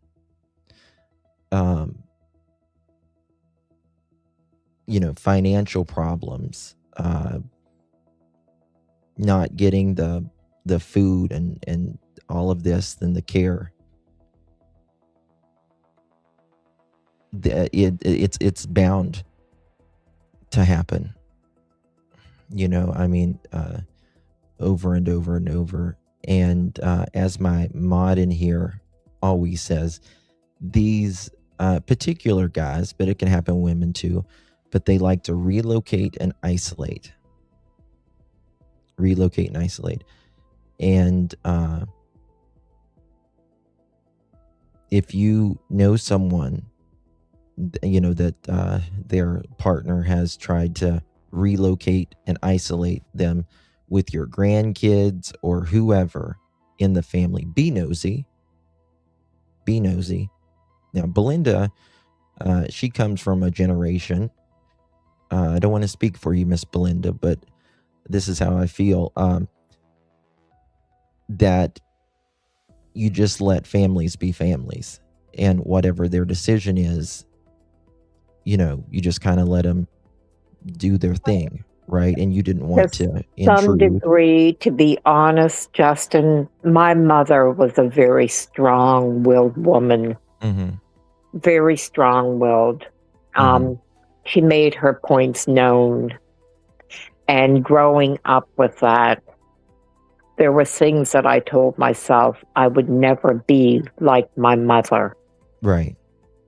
And one of them was my children had the right to live their lives. Mm-hmm. My job as their parents, as them being adults, was to love them and to let them know that their home is always here if they need it. Yeah. That's how I see my role once my children grew up. Right. You let them live their life and know that they're loved, and you're always there. Yeah.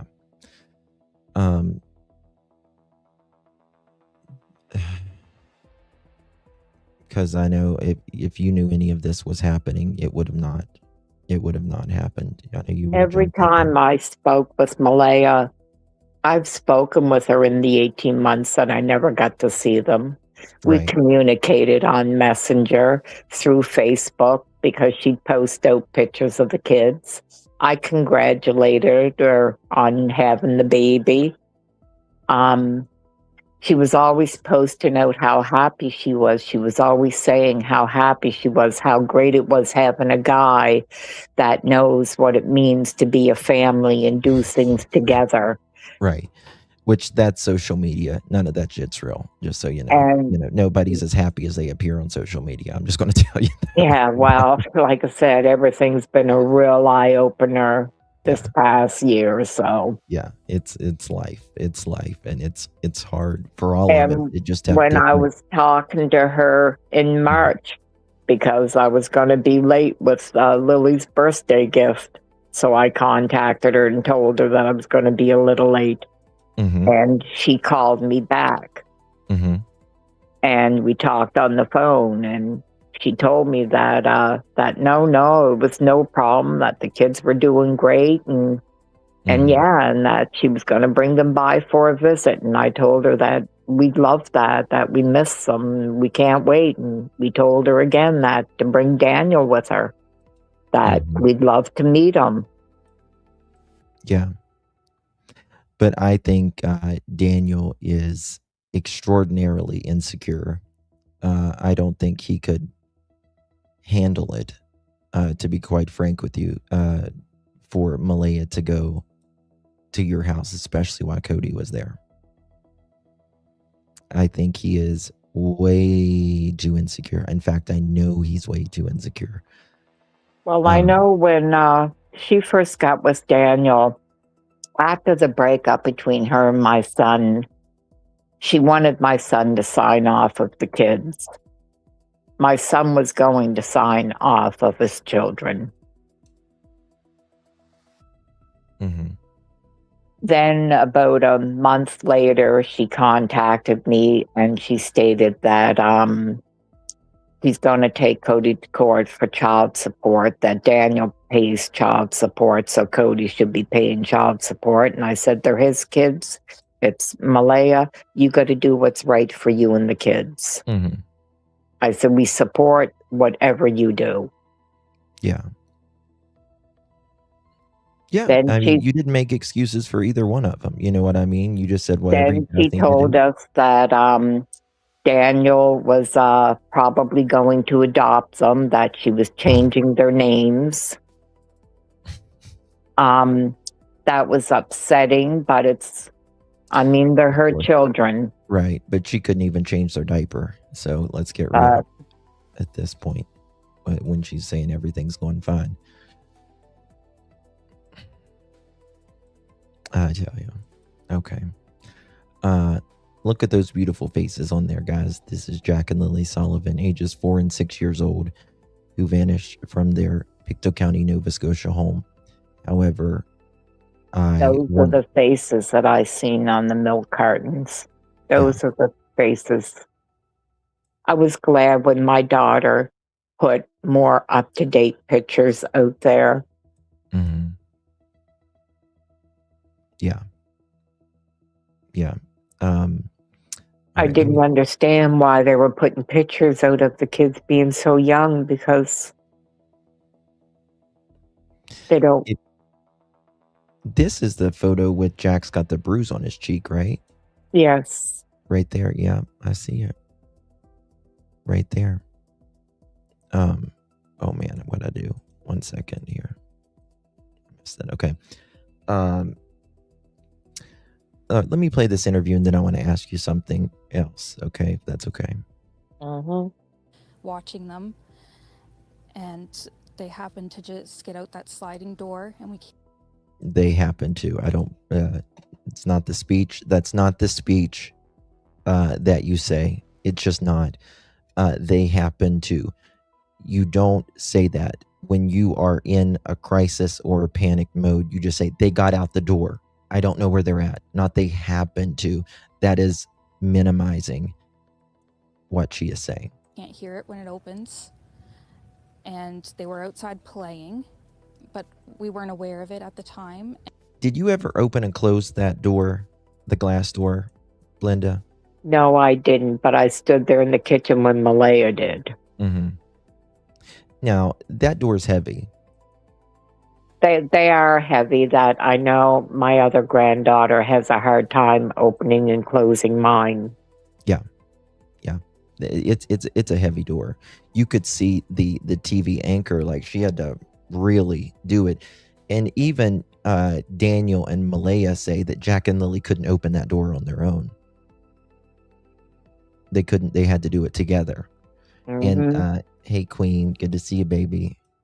Thank you for joining. I think Daniel was one that stated that himself. Oh, yeah. Yeah, he sure did. He sure did. And, it's, these two kids putting on their boots and all of this, and then opening that door. They never normally close the door, but they somehow closed the door that morning as well. And then they go out to play in the yard a little bit, right? And this is where Janie said she heard the kids playing outside, right? she says she hears them out on the swing set. I don't But believe that. Janie never tells us that she told Malehya that. Malehya states that they were outside playing, though we never knew it at the time. Mhm. So how did she know it in that interview to say it? Janie Yeah. would have had to have told her, That's but exactly yet right. Janie never states that she told Malehya they were outside playing. Absolutely. Absolutely. And, you know, like I always said, I was, I think, one of the first to bring this point up. Malehya, or Janie, says she hears the kids outside, and then a little bit later she hears Daniel, and she just happens to walk outside while Malehya's standing in front of the motorhome. First of all, Daniel and Malehya didn't go there to knock on the door to say, oh my God, our kids are missing on the property. Number one, they're looking for Jack and Lilly, but they're not getting the other adult on the property.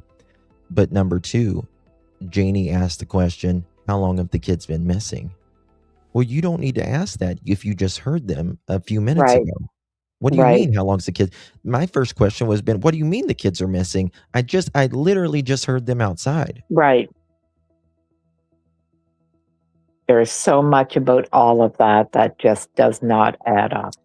Well, you know, I do not believe the kids went missing Friday morning. I don't believe it. I don't believe any of that story. And I think that's why there's so many holes in it. That's just my opinion, though. And I don't would know. Today it was striking me because I asked Major Crimes, how come they don't release the video? Because generally when people go missing, if they have a picture of them, they'll release this as the last image. I'm sorry, what do you mean the last image? At the Like, dollar store. oh, the Dollarama. Gotcha. Yeah.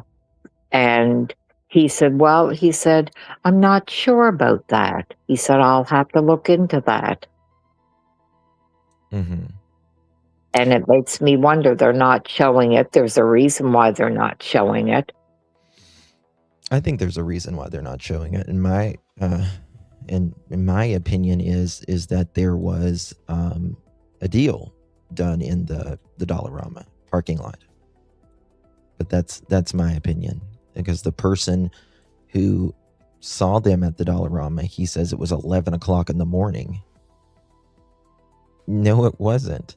Like, he gave the times way off. And but yeah, I did hear that timing has changed. Oh, it did. It certainly did. Yeah, he said it was 11 o'clock in the morning, and it was not even close to 11 o'clock in the morning. I think a deal was done, and I think I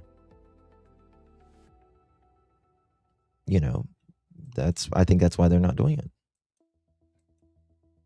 I think it's why they haven't released it. That's just my opinion, though, not a fact. And the next thing we knew, it was quiet, and we get up, and I tell him, my partner, Daniel. You can tell she's trying to remember this, right? Because she's like, the next thing you know, it was quiet, and then she says, my partner Daniel. To me, I could hear a little disdain in her voice when she said Daniel. My partner Daniel. Now, to me, it was this interview and being at the briefing. I think she did take a panic attack. I don't doubt that for a second. Oh, I don't either. And I think she took off, and she's been quiet ever since because she knew how bad this was. Oh, yeah. Yeah. I mean, I have, like I said, I've been on Jack and Lilly's case literally since day one, since a couple hours of them missing. One of my beloved subscribers in here told me about this while I was live, and I immediately got on this case because when kids first go missing, it's really important to get that out there, like really important in the beginning. And my phone just blew up. Emails blew up, and locals was just contacting me, and they just said, "This is not good, Justin." Almost from jump. And once this interview came out and stepdad's interview, I was like, "Oh God," because I've seen it so many times. Unfortunately, seen it so many times, Miss Belinda. Hate it. When I first, when she first showed me the picture of meeting Daniel, and I congratulated her, I felt off. Seeing this picture, it just made me feel off. And I told myself not to be silly. You shouldn't judge a book by its cover. Mm-hmm. She says he treats her great. He's great with the kids. Hear the kids? Mm-hmm. Sorry. Go ahead. Sorry, I messed that up. And now it's like, I really should have went with that first feeling of what I felt. You know, God gives us instincts. You know what I mean? And I think a few years ago, one of my New Year's resolutions was trust your instincts, right? Because God gives us them for a reason. Now, some people just, usually every time we go over our instincts, it teaches us a lesson. You know what I mean? But I also can't imagine being in your position, Belinda, because it is you just cannot fathom someone you know, someone that you have broke bread with, someone you have loved, someone that gave birth to your grandkids to be in this position either. Right? And so you got to Someone forgive. who I thought cared for us too. Mm-hmm. Yeah. Yeah. Yeah. But you've got to forgive yourself. I understood her blocking him. I understood that if she was leaving him. Sure. I even understood her changing her profile to single. In my day, when you broke up with somebody, you chucked a ring across the room. Yeah. Today's generation, it's all done on social media, so I even understood that. Yeah. I didn't understand her blocking us. And she didn't just block me, she blocked my whole family. Mm-hmm. Yeah. But I want you to also know she didn't do that because of you guys. She did that because she didn't want the hard questions that you guys already know. You guys know her. You guys know her. And she didn't want those hard questions of That's what my accountability. hubby tells me all the time, that's what he tells me too. Mm-hmm. I That's just all it is. That's all it is. It's not because of you guys. It's because she doesn't want to answer those questions. And that's a big difference. A big difference. Because if these questions, wouldn't be asked or whatever, or if you would agree with her with everything that she's saying, she wouldn't block you. Because the people that agree with her with everything right now, they're not blocked. You get it? You get Yeah. what I'm saying? Yeah. Those people aren't blocked. Thank you, Happy Turtle. Appreciate you, honey. So that's what it is. It's the questions. It's the, Malehya, I know you and I know something isn't right.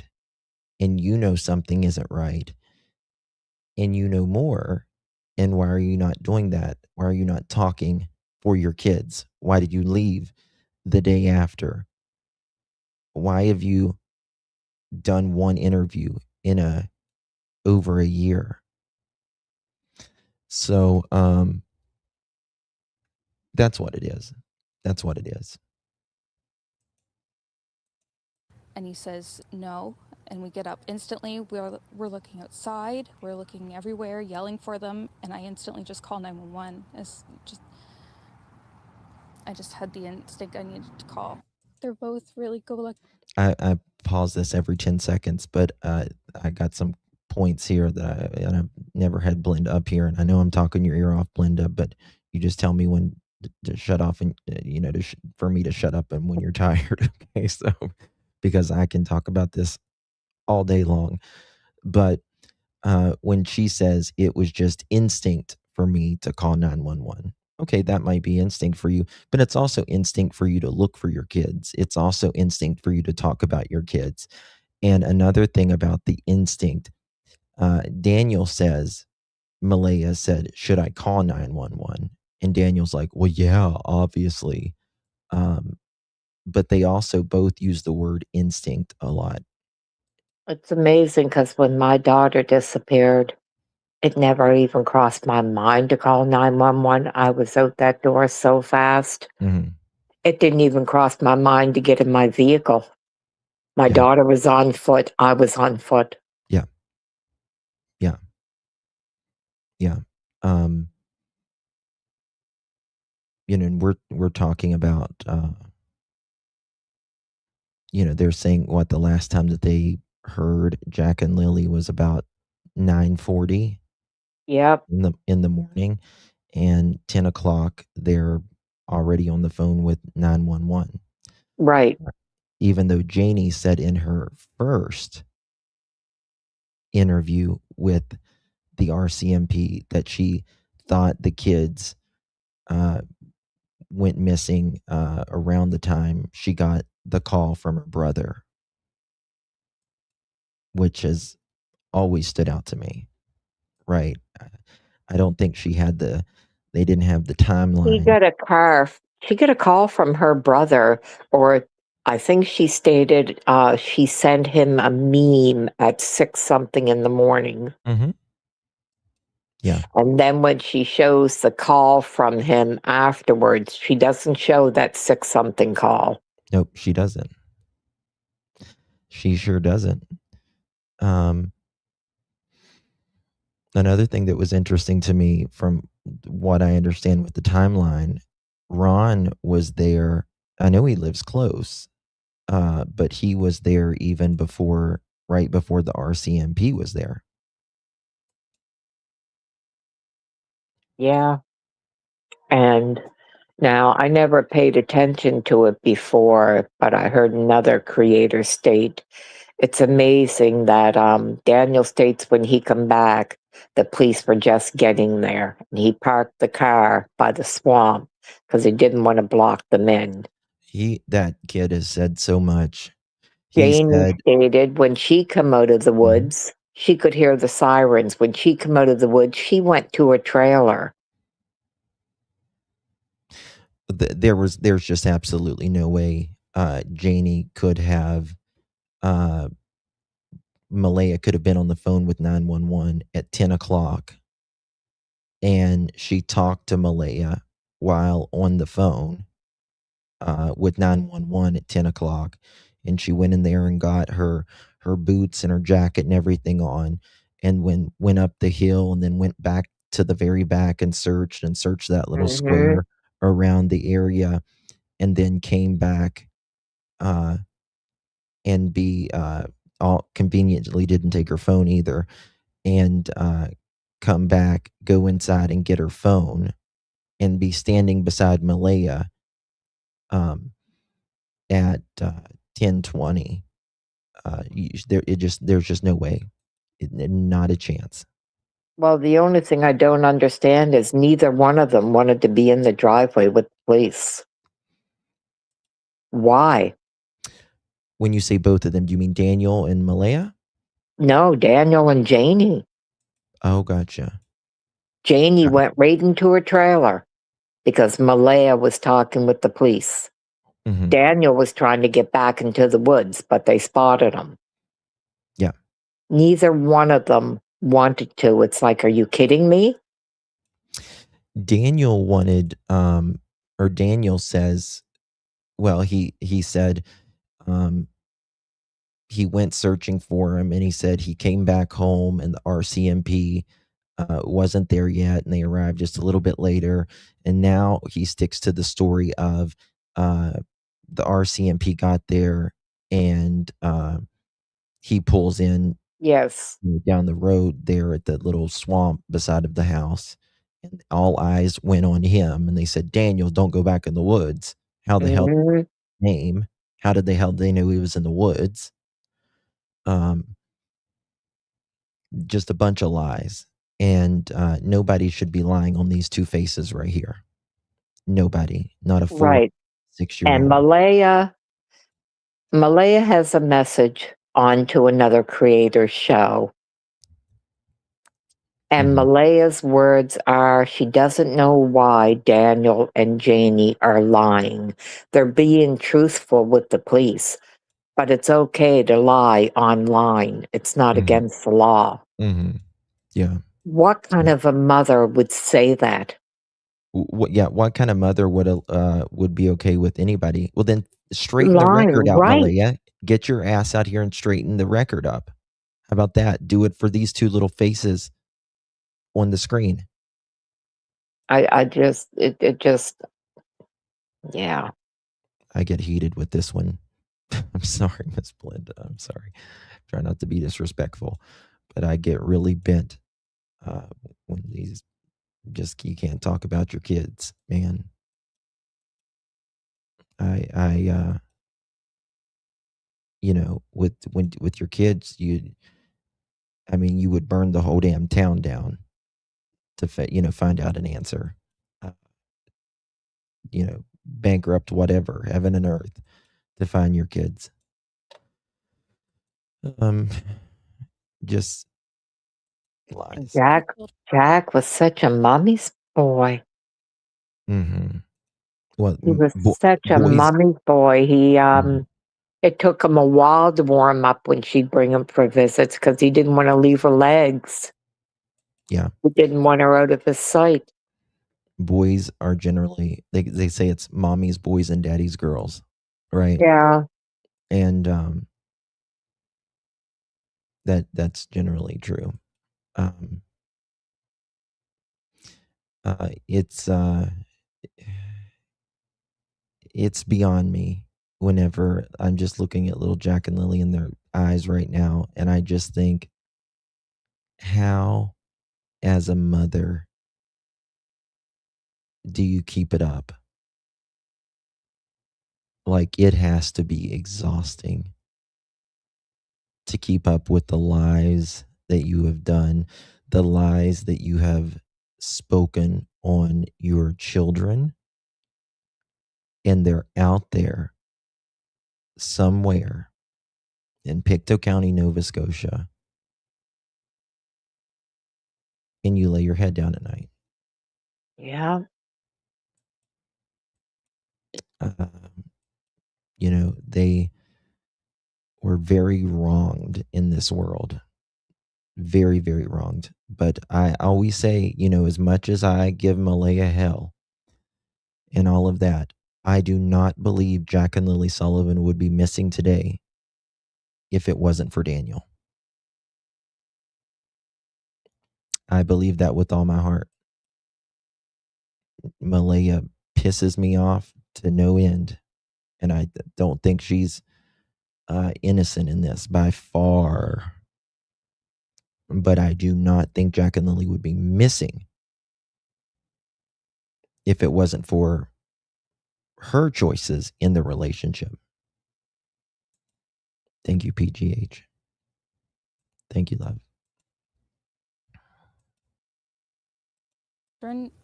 They're so sweet. They talk to anyone. They'll talk your ear off. They will speak to anyone in a store. Everyone. They're just extremely sweet kids. I appreciate the huge search effort going on right now. But we've been pushing for an Amber Alert, which hasn't been issued. Not just that they could possibly be abducted, which it is a possibility that they could have been, but just an alert to let everyone know that they are missing. We had people text me saying that they weren't aware, someone else let them know that they were missing, and it would just be nice if everyone could be alerted. Now there wasn't an Amber Alert that went out because it didn't qualify for an Amber Alert because they weren't seen, getting in anybody's, seen being abducted or anything. But there was a missing child alert that went out Yes. around noon on Yes. Saturday, I right? And didn't get it because it was only released in the local area. right, but in the vicinity, people got that, right? And I mean, the news picked up this very quickly as well, from what I understand. But she says, it'd be nice if other people would know, and people's contacted her. But she's like, it is a possibility. It still is a possibility that they could have been abducted. Yeah, totally change in her tone for that. Mhm. Yeah. And this place is, I mean, what's the population of this area? 150, 200 people? Like, it's nothing.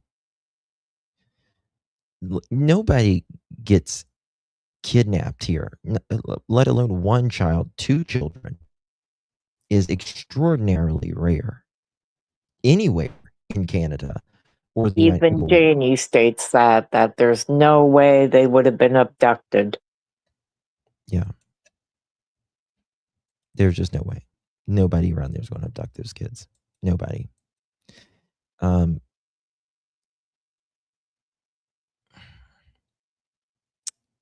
There wasn't a scent that led to anywhere with Jack and Lilly. There No. was a planted blanket, in my opinion, which is a whole nother story. There's these boot prints, in my opinion, again planted, which they have taken Daniel's DNA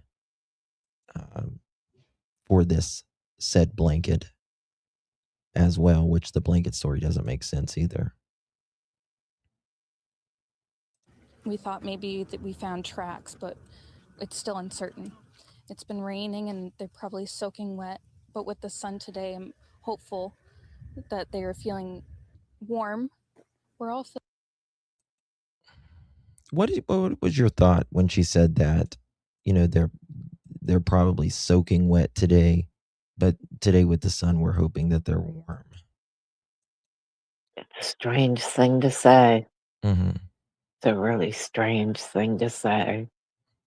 Yeah, to me, it's It rained really, really hard Friday night. mm-hmm. Yeah. And that's all I could think is that they wrote in all that rain. Well, so was Daniel, in my opinion, getting stuck on some trails. Piece of garbage, man. filled with pain and sorrow. Okay, here it is. Listen to this. That they are feeling warm. We're all filled with pain and sorrow because we just want them found. I think when everyone heard the pain and sorrow comment, we were all like, excuse me? Because sorrow is when you think of death. Yeah. That sorrow equals death. That's the only time you really hear sorrow. That is a gloomy word. That's not a panicked word. It's not full of action. You know what I mean? Like, you don't see panic here with Malehya. You know what I mean? No, Like she the wasn't. urgency, the panic of urgency. All day Saturday, she did not have anything panicked about her. The only thing that she kept stating is she's beside herself and she doesn't know what to do. Tell her what to do. And I bet you she didn't know what to do. I bet you she didn't. Nobody, and I mean, nobody knew what to do, essentially, right? But this is the thing. You don't know. Nobody knows what to do in these situations, but you get busy, right? You find the to do, right? You get busy searching, asking the questions, thinking, rehashing. Was anything strange? But she there is no, and people's like it. Everyone acts differently in these situations. No, they Everyone don't. acts. No, they fucking don't. No, they No, don't. they don't. It is the human condition to get your ass up and look, be proactive. Something. I don't care if you're a bottle of Valium, you get up and get energy quick. That adrenaline hits you to search when trouble happens. It's just it is what it is. Belinda, did she say when her phone broke? She didn't say when it was broke. I've got the text for that. She just stated that she had no pictures, that her phone was smashed, was her word. Her phone was smashed, and it's back. Gosh, I'd have to go back and read the text. I can send that to you later. Yeah, you might have sent that to me before. I'm not. I'll check. But yeah. But she did not say exactly when. What's interesting about that is this phone thing came out later, and Malehya says Daniel likes to hold her down and then take my phone. Right. I assumed when she sent me the message, the feeling I got was there was some fight at home in the trailer and it got smashed. That's right. how I took it. But I know Daniel come out with a different story. Oh, and he said it got smashed at Patty's. Well, he said it got smashed on the sidewalk, and I said, Daniel, there is no sidewalk at your house. And then he came out with, Yes. oh well, it got smashed at Patty's. Yeah. You're so full of shit, Daniel. No, it didn't. If it got smashed, you smashed it, Daniel. Because Malehya isn't going to smash your phone. So Malehya, I think there was a fight that night, and I think he smashed the phone and did a lot of other things that night. And you can't tell me, Miss Janie, that you didn't hear anything. She would have heard something. Oh, I don't. Yeah. I know people like Janie, and I know where her trailer is and where the big trailer is. I know the noise that's inside my trailer, and when I go outside, what I can hear. Hell yeah. I live in a trailer, and it's almost identical to theirs. Yeah. So I know Janie heard everything, and I know Janie's character. Janie had to know everything. She's a very controlling woman. Yes. And you can't tell me that if the neighbors on each side could hear them going in and out that night, that someone that's as nosy as hell, and by the way, from what I understand, usually doesn't go to bed till very late in the morning, or early in the morning, shall I say, 3, 4 in the morning, didn't hear something as well. Daniel admitted there was a fight.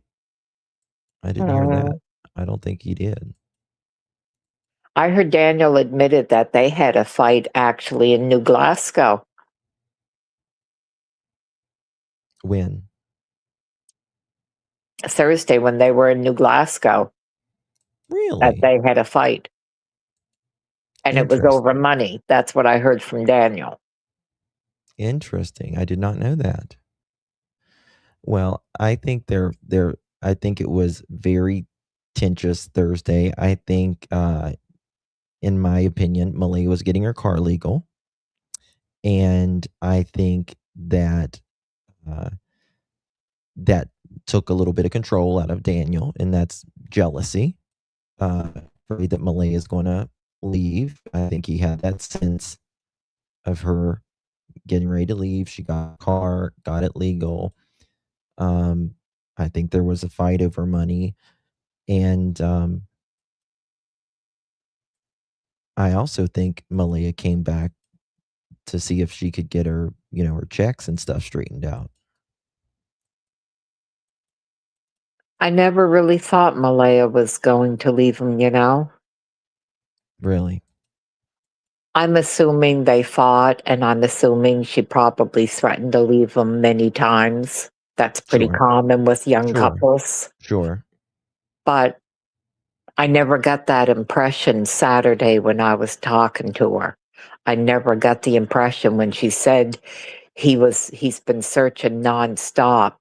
You could actually hear the admiration in her voice when she was stating that he is doing everything he possibly can.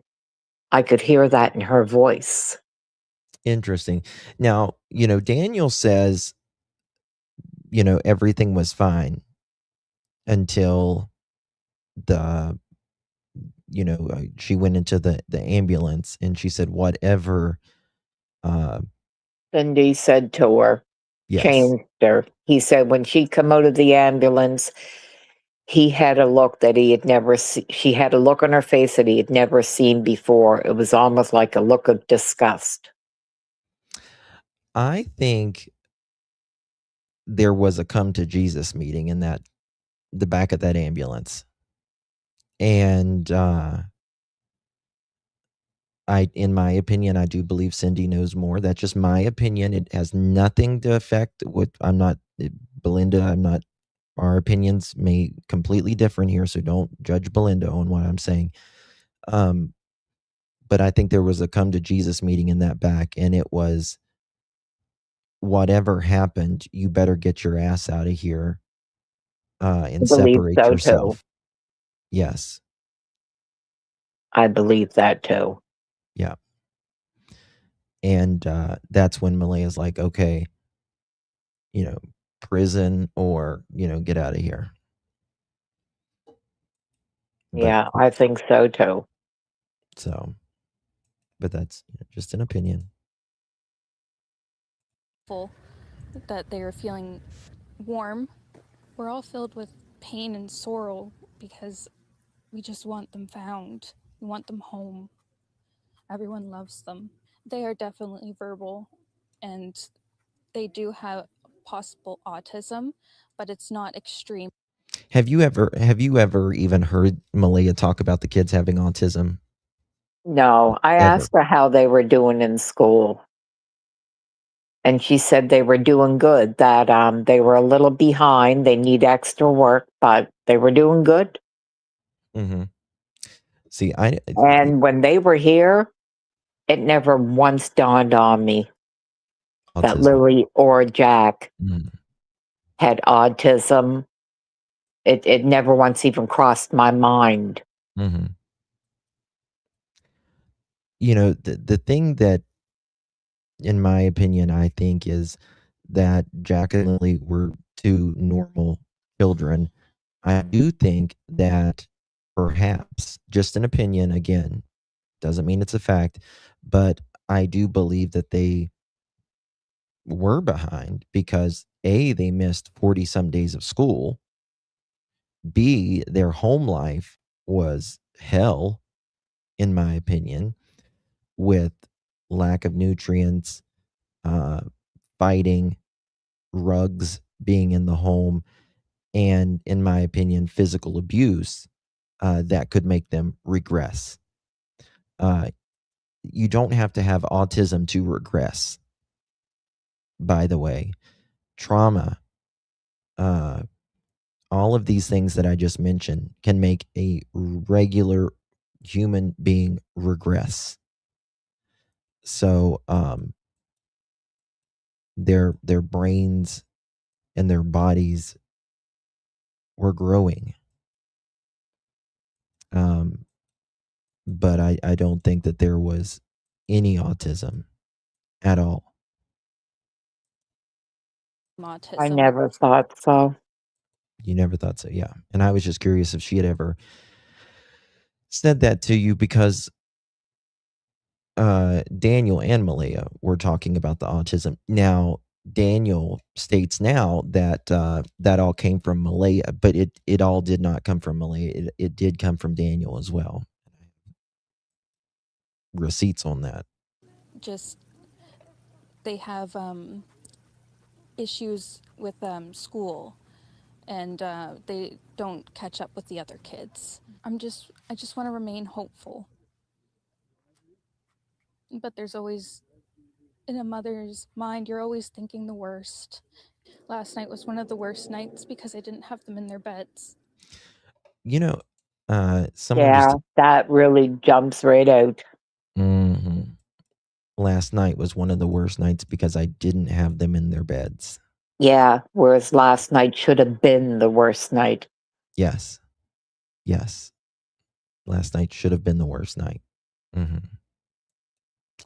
Was one of the worst. I mean, they tell on themselves. I'm just still shocked that they didn't get in touch. I mean, I essentially knew before you knew, Miss Belinda, that the kids were missing. Yeah. Yeah. So did a whole lot of other people. That just blows my mind. Listen to that part again right there. In a mother's mind, you're always thinking the worst. Last night was one of the worst nights because I didn't have them in their beds. Last night was one of the worst nights because I didn't have them in their beds. Well, you didn't check on them apparently when they were in their beds anyways, Malehya. I don't believe they were sick either that night. I don't at all. I don't think they were sick. Because what did they get at the Dollarama? They supposedly got what, diaper rash cream? Wasn't that gotten at the drugstore? Or maybe it was at the drugstore. What did they get at the Dollarama? Just trying to remember what it was. But regardless. They bought I think they bought rope. Rope?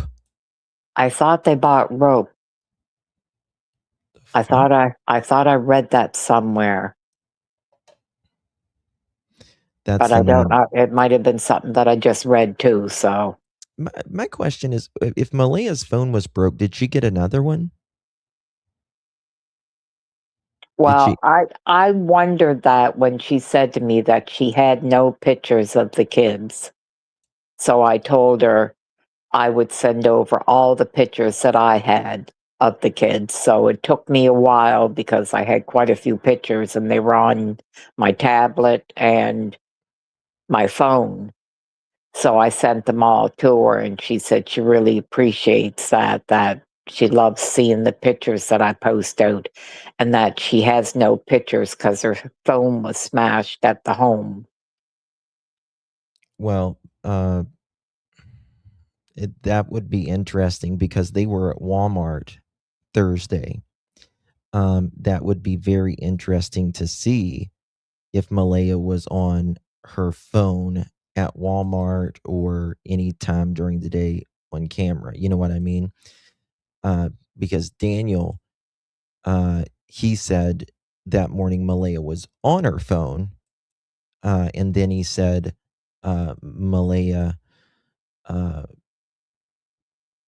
wasn't on her phone as well. Wednesday was Walmart, sorry. Regardless, whether it happened Wednesday or Thursday, yeah, she said she didn't have any up-to-date pictures because her phone was smashed, and that He said she had no pictures whatsoever. So I sent her all the baby pictures I had as well. I wonder if Daniel even let him take pictures, to be honest with you, most of the time. Well, there's what we had noticed. She used to post out pictures of Lily and Jack all the time. Mm-hmm. And then she started posting out pictures of when she was pregnant and different projects her and Daniel were doing in the home. Mm-hmm. And I wish I would have saved all the pictures, but I only saved the pictures of Lily and Jack. Yeah, of course. Yeah. Um, But we Dan- noticed that she slowed down, and I assumed, well, she's got a new baby. So life is really busy when you have a newborn. And I Mhm. assume that's why the pictures were kind of slowed down of her not posting out as many pictures. Then when she started posting out pictures again, we noticed more and more that it was pictures of the baby, and very few were Lily and Jack. Well, Daniel had no pictures of Jack and Lily on his account. Daniel doesn't have any pictures of Lily and Jack. Janie has no pictures of Lily and Jack. Earl had no pictures of Lily and Jack. Mm-hmm. None of them. Deborah makes a good point. Rope for the swings and duct tape for the swing, Justin. Mm-mm. And yet I actually had a couple of pictures of the baby because she was their sibling. Sure. Yes, Malehya did delete her Wi-Fi calling app. She sure did, because she said she didn't use it anymore, so there was no need to, which is convenient.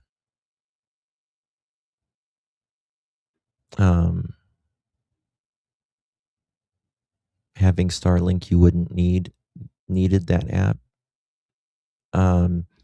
Now, I questioned that too, that I heard early on that they had Starlink. The two boards that go up on the back deck, there's a platform on the top. Yeah, I've And it's got a picture of that right. somewhere. And I was told in the beginning that that was Starlinks because that's Mhm. what their Starlinks machine looks like. It is. I have no idea. It is. So I question too, well, if they have Starlings, why was it such a problem for everybody to have signal, even when the police were there? Why wouldn't they have just given their password? Well, Daniel, when the news was there, Daniel was trying to give passwords to everybody, from what I understand. Even the reporters say that. He's like, hey, you're here. Do you need the password for the internet or whatever? Now, it is true that Malehya could not make a 911 call with the Text Now app. You cannot make a 911 call. However, she could have called through her Wi-Fi with her direct phone number. Even Just if that you simple. don't have cell signal, I think you can still make a 911 call.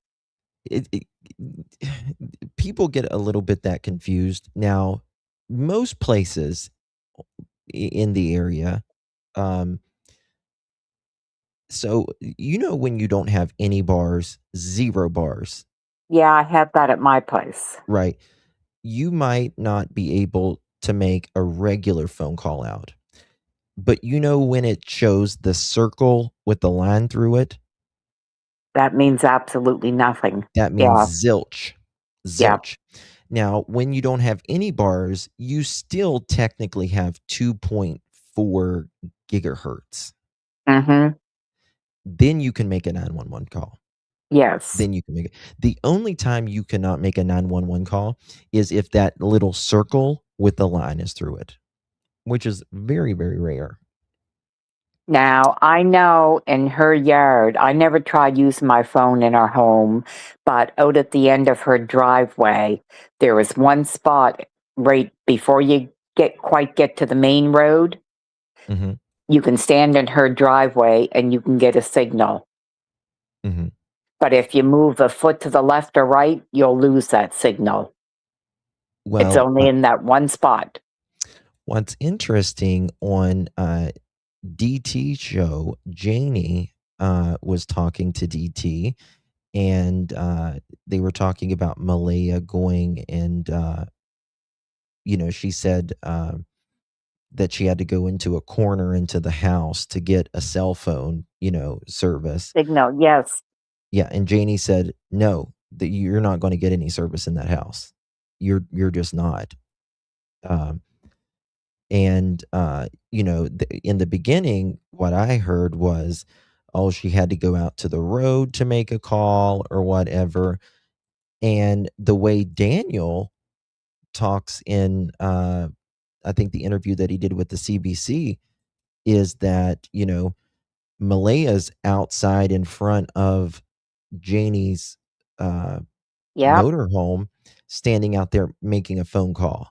And he also stated into a chat earlier on that if Malehya put her phone up in the bedroom window, it would grab a signal.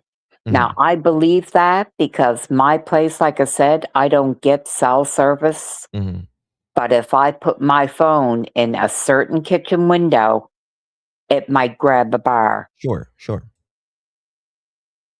So I believed him when he said that she could put her phone in a bedroom window. Yeah, I mean, and I do believe that, but here's the thing, was, if Malehya is standing outside, Daniel says he's running down the hill and Malehya is still on her phone. He said this in DT's interview. He said she was still on the phone, or she was looking at her phone, or she might have been texting on her phone. But nonetheless, she's coming down the hill. She's still on her phone. Well, if you can't get service out there, then, and that's where she called 911. Then either none of that story happened, or Malehya called inside. She can't she can't be inside right there and out there talking on 911 and talking to Janie and Daniel, seeing her while he's moving down the hill. It either had to happen one place or the other. You get what I mean? Oh, I understand what you mean. Yeah. So, but it was here's the screenshot, May 2nd, Friday, 10:01 a.m., 9 minutes and 45 seconds. That's quite a long phone call, 911 call. I would love to hear that. But Canada, they don't release them, do they? Canada doesn't release nothing. That's so frustrating. Yes, it is.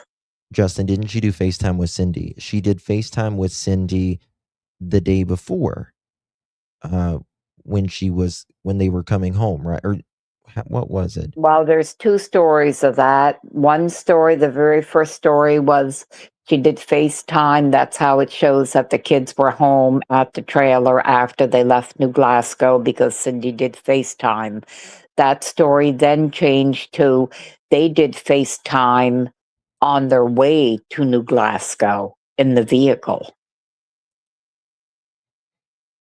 That was the second story I heard. This is the Janie calling her brother that morning. And again, she does not show the 6 a.m. one, which I find very convenient. And she still hasn't yet to this day that I'm aware of. No, she hasn't. And why, Janie? Why have you not shown that? Inquiring minds would like to know. I have it. I'm sure you probably have it too, Miss Belinda. Do you have the text where Cindy texts Malehya that they were on their way? I've got a screenshot of it somewhere. Yeah. Yeah. Because Daniel made it up, in my opinion, that he says Cindy got there very quickly, very unusually quickly, after Jack and Lily went missing. And that's just not true.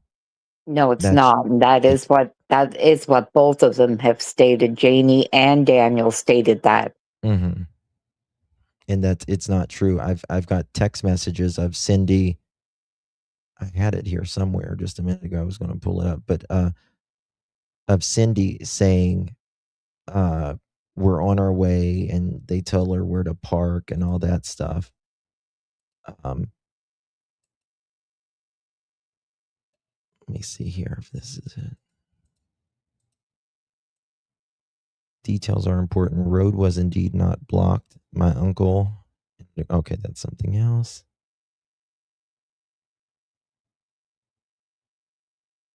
I have so many things on this case. It's crazy the amount of screenshots. Why do you think he would say something like that, in your opinion? Why he would say what again, please? Why he would say to make it paint the fact that like Cindy was there earlier than she was. Because he was trying to tell me. I went back to the property on the 17th because, like I said, I had never met Daniel. So I went on the 17th because I wanted to introduce myself to Daniel. I wanted to talk to him. Mm-hmm. I couldn't get a hold of Malehya at all. And I had questions. So he was the only one I could go to. And he painted the picture on the 17th to me that he believed it was Cindy and Haley. He said he's played that morning over and over and none of it adds up. He said he believes that Cindy and Haley took the kids. Mm-hmm. Yeah. Yeah. And I said, well, why would you think that? He said Cindy was supposed to visit with the children when they were at the grandmother's on Wednesday night. Oh, and Cindy called late at night and stated she couldn't make it. Her and Haley had something to do. He said, now, what would her and Haley have to do when she was supposed to come and visit the grandkids? And then he told me, and she showed up. He said, right after the cops got here. He said, now it takes over an hour to get from Truro to here. How did she get here in a few minutes? That's what he said to me. Well, right here, missed audio call, 11:32 a.m. Park on the side of the road, 12:01 p.m. I'm on the way now. Malehya says, okay. A video call at 12:08 p.m. May 2nd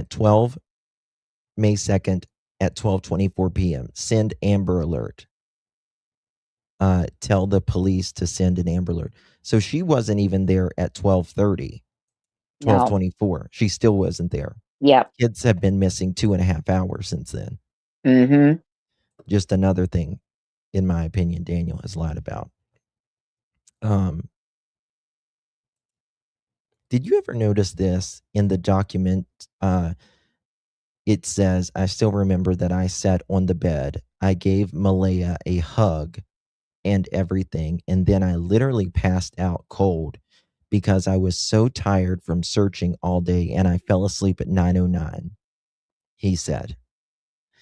And then the RCMP, the other part of the blanket was seized from Malehya and Daniel's house by Corporal Rice on May 4th at 9:09 p.m. That's very specific. I think Daniel just remembered 9:09. And so the police never took the other part of the blanket till May 4th? That's it. That's exactly right. Not till May 4th. Which is interesting to me because Daniel says when they sent him, they found the blanket on the 2nd, he said, I immediately put 2 and 2 together. Right. And he said, he immediately went out to the trash and there was a hole in the trash where he stuck his, someone stuck their hand in. But yeah, 2 days later, they did not take the blanket until then. So I don't think that they were notified until later, in my opinion, about the blanket inside the trash. Oh, you could be right, because he did make it sound like that kind of all took place in the same day. Absolutely. He made it seem like it was immediately, like Mm-hmm. that, they went out there and Even to the point of he told me that Justin videotaped him, but yet nobody has seen the videotape. Let me find that real quick.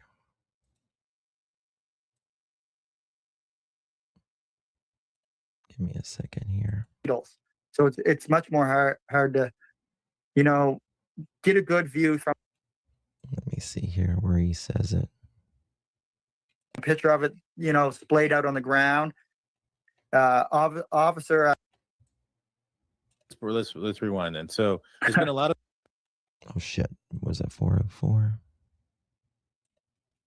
Involved in quite a bit of the, just back and forth stuff between the command center and just trying to relay something that they found close to the house, or I'm not sure the location where it was found. There was a pink blanket, there was a water bottle, there was a children's t-shirt, and there may have been a sock or socks too, showing me as well, but none of them belonged to Lily's, right? I mean, none of them were Lily's, none of them were Jack's. So yeah, he says there none of them items, those items that he just talked about right there, those almost sound like the same items that Brandon Lemieux found, because he specifically mentions a sock. Yeah, and those are the items that I know that Brandon Lemieux found. Oh, absolutely. Absolutely. But listen to what he tells on himself right there. He's like, none of them were Lily's, right? Uh-huh. I mean, none of them were Lily's, none of them were Jack's, right? Yeah. Now, listen to do you this. know if all those items were found at the same place, or were they found throughout? I'm not sure where they were found. I was just told that, are any of these items Lily and Jack's? We found them during the search. Were they photographed together? No, they were not photographed. They were photographed individually. Okay, so most likely then they were not found together. Yeah. And around what time was this blanket, the full one that didn't belong to them? When was that one found? That was found. It would have been during the daytime. So because I remember I was actually standing on the front deck when she brought her phone up to show me. So that would have been sometime during the day. So I'm saying between noon and 4 p.m. probably. So, 4 is when they found the pink blanket that was Lily's. That was a portion of the blanket, correct? Yeah. I'm not sure on the exact time on that either. It would have to be after 4 because the school bus goes up there around 4 o'clock. Yeah. Well, I can't remember what time let me see here if I've got it.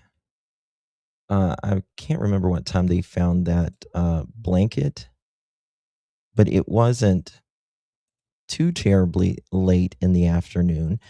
And he says, he talks about the bus. Well, the bus not seeing it, which is interesting. And because that school bus, it goes up and it actually goes up and turns on my Uncle Ron's house, which is about 500 feet past where the blanket was found. Gotcha. So, I think from what I know goes of, up there, and the bus usually makes its way up there around. Go ahead. From what I know of, the bus camera would not have picked up the exact spot anyway.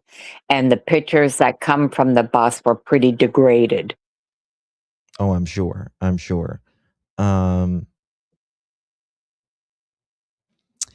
reading the documents here. Mason said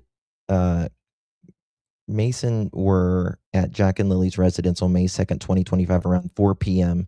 when Haley and Hayden and Hayden's girlfriend came out of the woods to say that they found a pink blanket in the woods in a tree in Lansdowne Station. They showed a picture to Malehya and Daniel, who confirmed the blanket belonged to Lily. Gannon, how do you pronounce his name? Gagnon? Mason drove Haley, Hayden, and Hayden's girlfriend back to the location where they saw the blanket, seized the blanket. Martin and the police dogs were called to the area. He took photographs of the blanket. He walked about 1 kilometer in the area with the dog on the adjacent trail. They did not pick up a scent to complete a track. The other part of the blanket was seized from Malehya and Daniel's house by Corporal Rice on May 4th, 2025 at 9:09 p.m.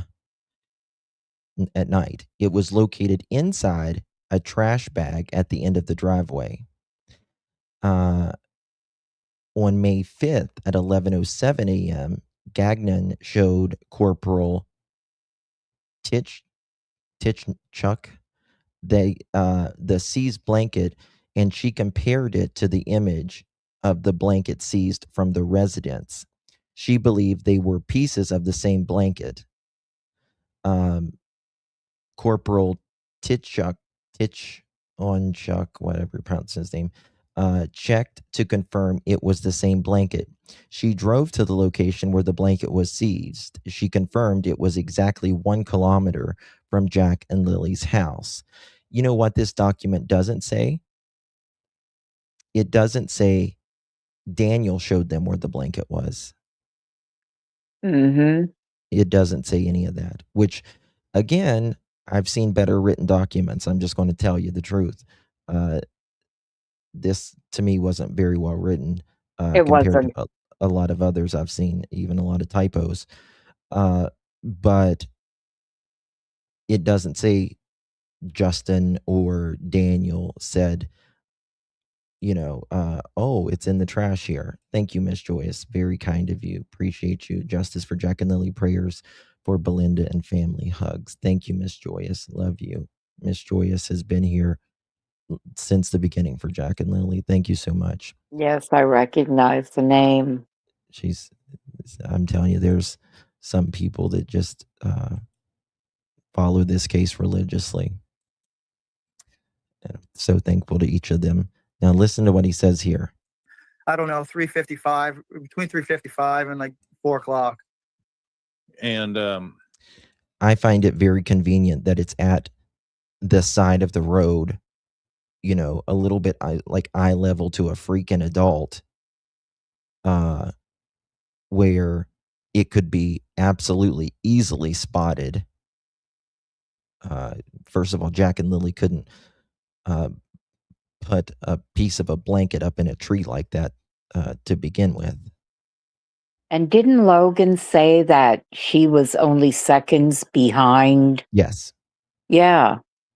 she sure did. She sure did. this bus has cameras, correct? Yeah, the buses do have cameras. When they looked at the footage from the outside of the buses, the blanket was not there. Interesting. And it went both directions, correct? It went. Yeah, they both go both directions and multiple buses. And it was not seen at 3:55, 4 o'clock when the bus passed. No, they said they did not see it on any camera footage from the buses. So That is There where well, how far is the search command from where the blanket was found? from the piece of Thank you, Tish. Lily's blanket that was found in the tree, the actual command center itself, Yeah. it is okay. When you look at Lansdowne Station Road on the map, Uh-huh. Hold on. Let me just forward this. I'll just wait for you here. Do you see it? Let me just forward this. Right around the road that's center. I'm not sure. Like a clear time that was set up. So around what time were you notified, and how were you notified about the pink blanket that belonged to Lily? Thank you, Silver. The pink blanket that belonged to Lily, I wasn't notified at all about that. Again, the RCMP documents said that he was notified about that, him and Malehya. Why wouldn't they be notified about that? The RCMP documents said that they came out. They said they found this blanket. Jack, or not, sorry, not Jack, Malehya and Daniel looked at it and confirmed it. Now listen to what he says after this. He says, I wasn't notified about this blanket. But then listen to what he says. Thank you, Leslie. Appreciate you, baby. I was actually told there was Thank a you, sir. piece of a pink blanket that was found up the road in a tree. And I said, piece of a pink blanket? Like, and I put two and two together. I ran out to the garbage bin, and I seen that there was a hole ripped in the bag. So he says, I wasn't notified about this blanket, but I was told there was piece of a pink blanket. And I said, piece of a pink blanket. So I immediately, this is May 2nd, put two and two together. Well, I thought you weren't really around May 2nd, Daniel, number one, but you immediately put two and two together. Thank you, Deb. Appreciate you, baby.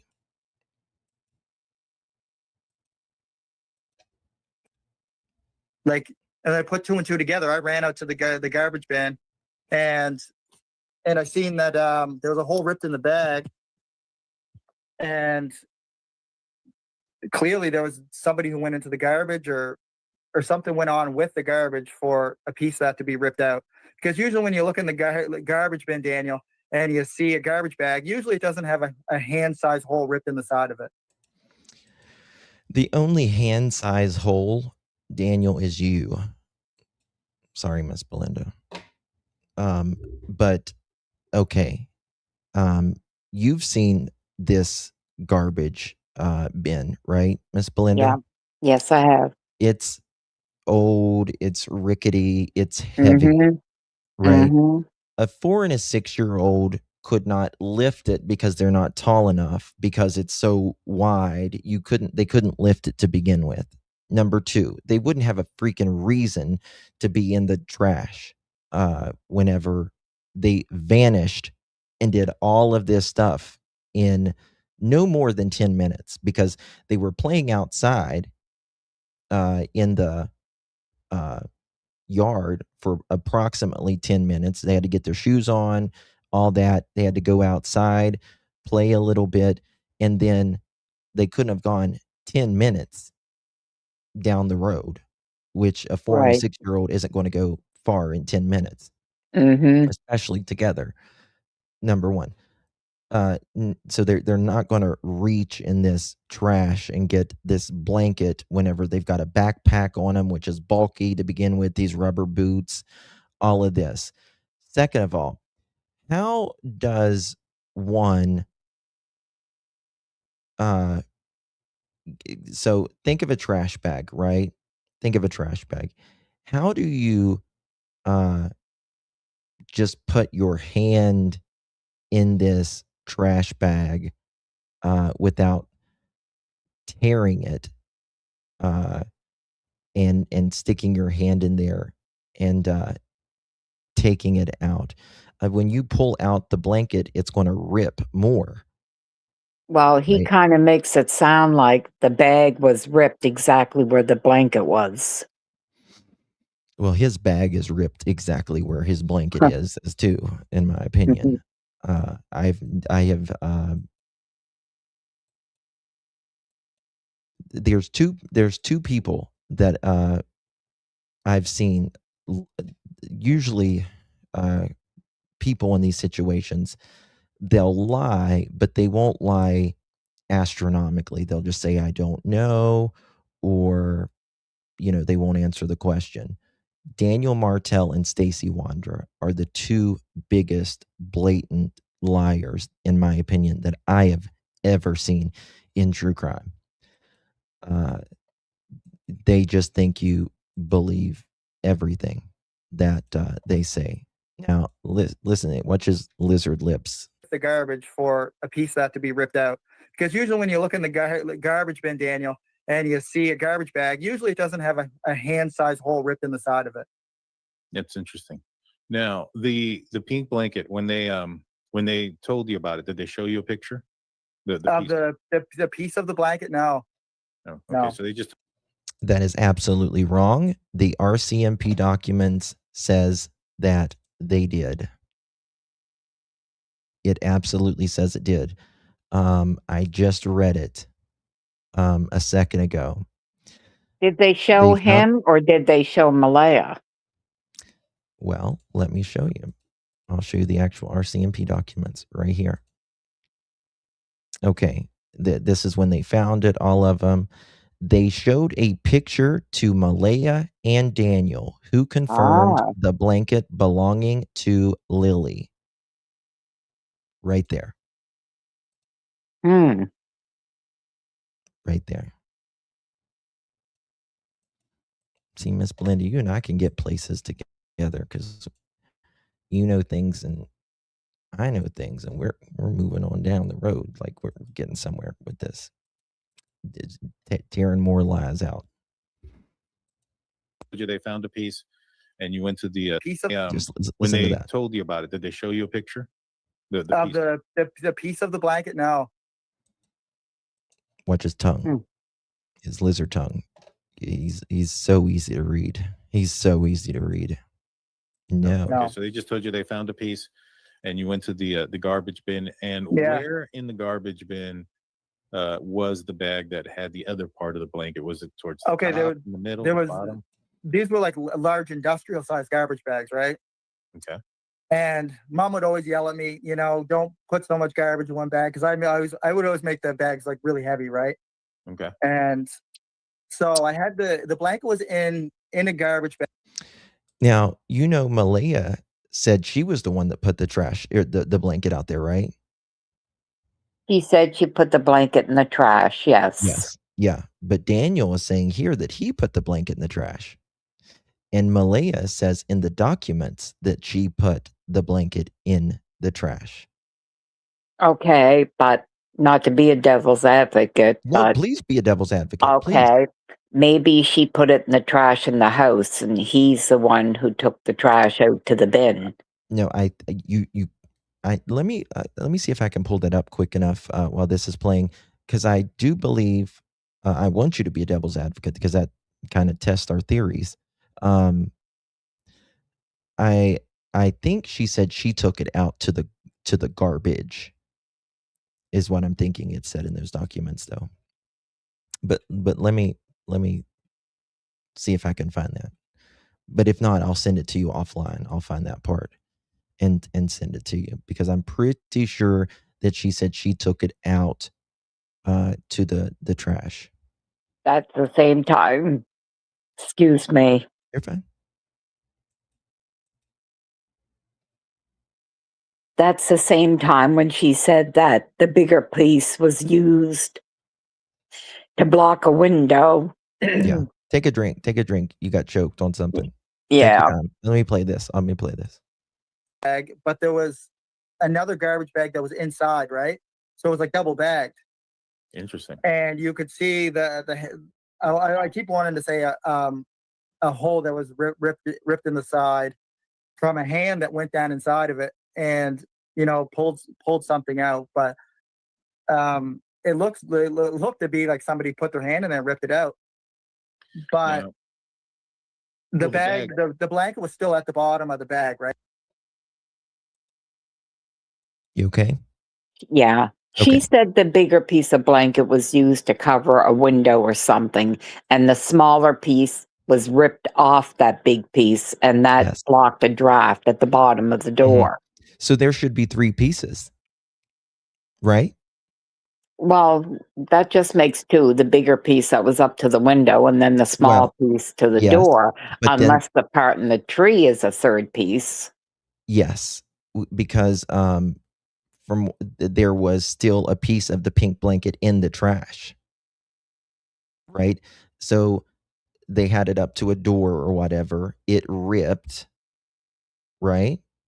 So they threw that away, and then someone goes in the trash and rips off a piece of the blanket and puts it in the right, that would tree. make 3 pieces. Yes. Yes.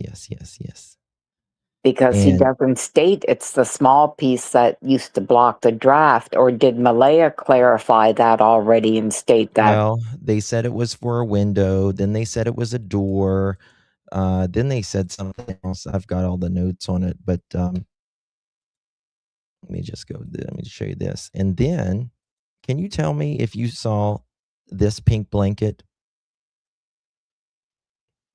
on the porch that day you was there? I didn't notice the blanket. Mm-hmm. Yeah, I did not notice the blanket. Everyone talks about this pink blanket being on the porch as well.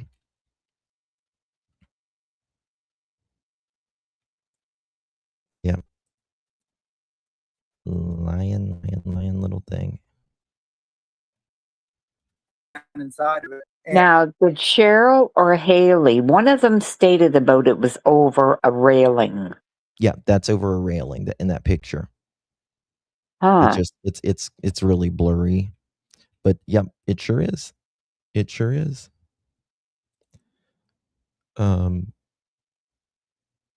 Section 2938. 1 second here. It's a shame that picture's blurry because her blanket was an LOL doll one. Mm-hmm. So that had a lot of design on it. Yes. Well, you remember there was a pink blanket in the window in Jack and Lily's, or one of the windows right there. Yeah, that was a solid pink one. Okay. Well, and then it was gone. Yeah, and then it was put back up again afterwards again. Mm-hmm. Yes. Which I found very, very interesting as well. Very, very interesting as well. I'm looking at, let me see. Pulled something out, but it looked to be like somebody put their hand in there and ripped it out. But the bag, the blanket was still at the bottom of the bag, right? It wasn't pulled all the way out. It wasn't anything like that. So, was the trash bag in the bottom of the can or on top of like all the other trash? It was the garbage bag. That one big garbage bag. That was like a 60-pound garbage bag, and it was that was the only bag that was in there. Oh, okay. So there wasn't any other trash on top. No, there was nothing else piled on top of it or underneath it. So if somebody opened the bin, that's the first thing that they would see. Yeah, they would be able to see the pink blanket in there. Yeah. Okay. And so it seems like in the documents that it alludes that they showed you guys a picture and that you guys confirmed it. Was that, if you didn't see a picture, do you know if Malehya did? I'm not sure if she did or not. I have no idea. Because I actually wasn't present at the house very much during the search because I was just out in the woods searching, man. Understood. Like I poured my heart and soul into just searching as hard as I could. I can imagine. And you're out there searching. Did you find out that night, or was it the next day, about the boot prints? I actually found out, I think it was the next day. And then when I asked investigators when the boot print was found, they told me they weren't sure on the exact time it was found, but they thought it was found during the middle of the night. Okay. And I know, and I made a mistake, guys. How does he not know whenever he is like the ones living there? You know what I mean? Like, how do you not know this stuff is going on? It's beyond me.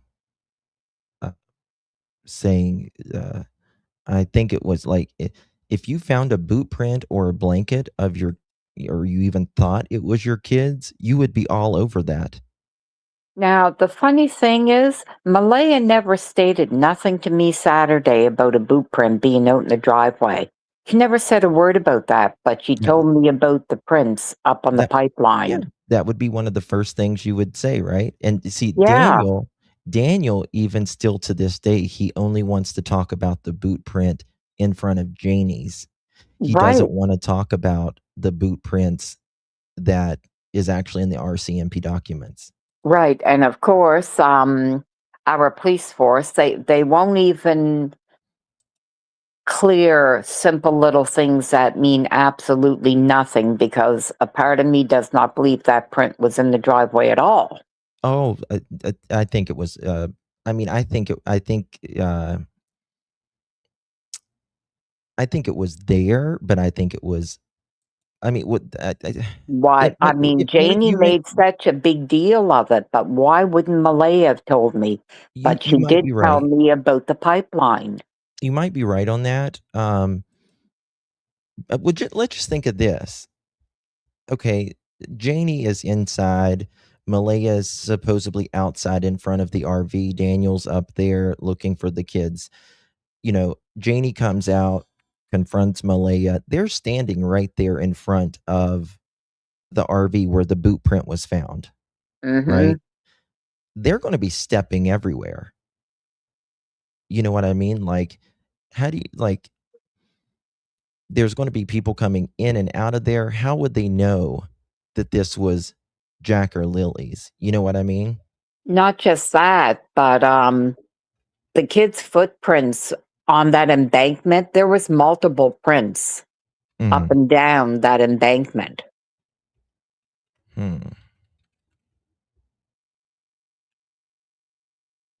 it did look like the kids played there a lot. Yeah, or it was just fucking planted, in my opinion, to make it look.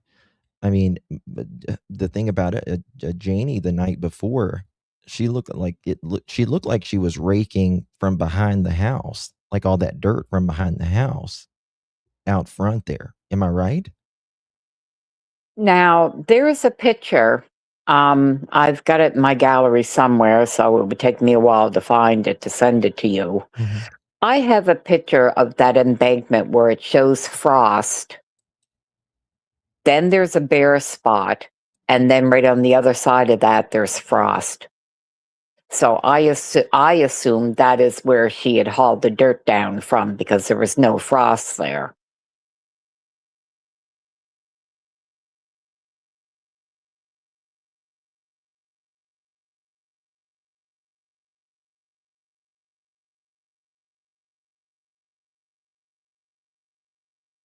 I'm not sure if I'm muted or if you're muted, Justin. I'm muted. I apologize. Sorry. It's me. So this is the document where Malehya talks about blanket. Now listen to this. Malehya confirmed the blanket belonged to Lily. It was previously used to block a window, and the other half was in the garbage bag. Haley thought, but she heard this from other people. Haley said the cops went to the area and took the blanket. The canine came out and walked the trail. Oh shit, maybe this wasn't it. Let's see. Okay. On June 12th, 2025, Robinson obtained a statement from Hayden. Hayden said Malehya is his sister and Jack and Lilly are his niece and nephew. Hayden said he got a text that the children were missing on May 2nd, 2025, so he went to Lansdowne to help. His grandmother, Patty, went with him. Hayden went with Haley and his girlfriend, Emily, to search. They drove around, and Hayden saw a piece of fabric in the tree. He told his sister to stop so he could go look at it. Hayden said it was a blanket on a branch. Wait a second. I thought they were like walking and searching. Yeah, now that could be just the documents too, because like you said, they really mess up a lot.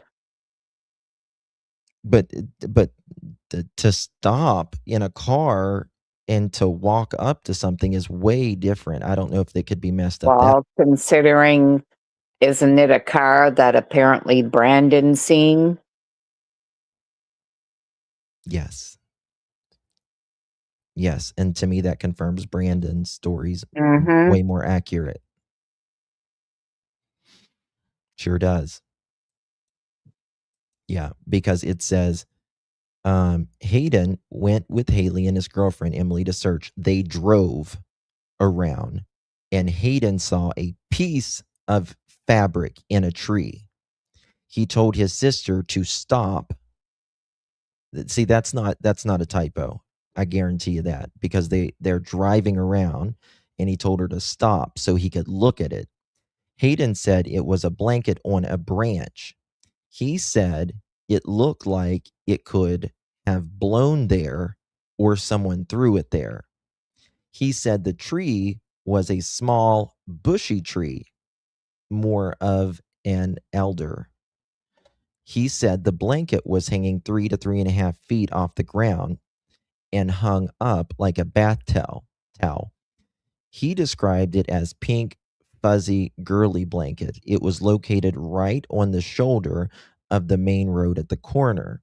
He said they went right back and got the police officers who came to look at it. The canine unit came and took the dog up the trail. Hayden said he took a photo of the blanket on Emily's phone and went back to show Malehya. Malehya said it might be Lily's, but she threw it out in the garbage. Hayden said he did not know what happened to the blanket after that. Hayden said there is also clothes on the ground, but they looked old and ripped up.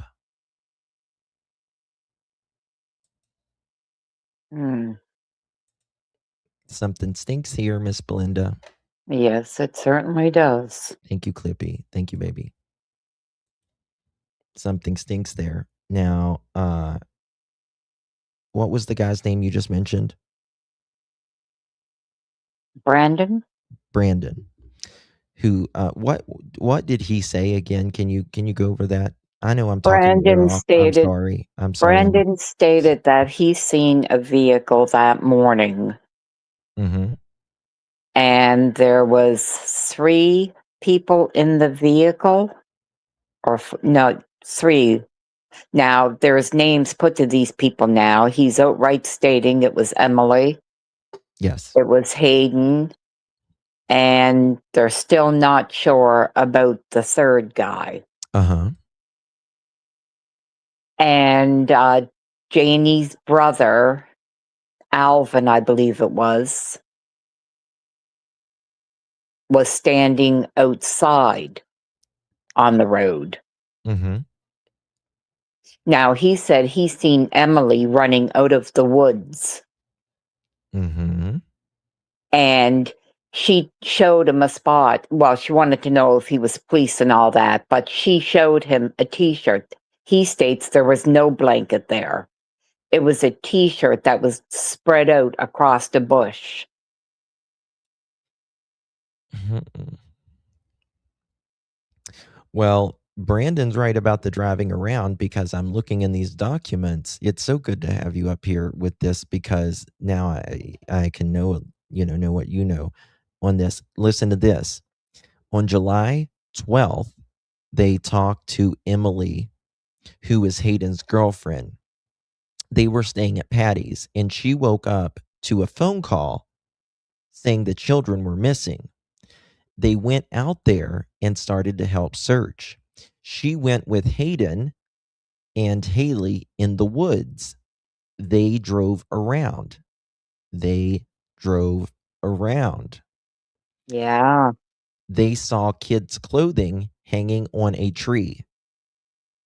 Kids' clothing hanging on a tree. He didn't say blanket. We're getting somewhere, Miss Belinda.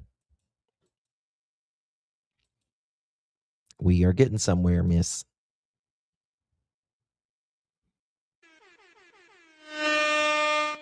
That's right. They didn't say fucking blanket. Just exactly what Brandon said. Mm-hmm. And just exactly what she said. Brandon is absolutely right. It's a shame they never thought to ask her when she said she was staying at Patty's and asleep and she got a call that woke her up. I'd love to know what time that call come in. I was thinking that too. Well, because it says early. Hold on.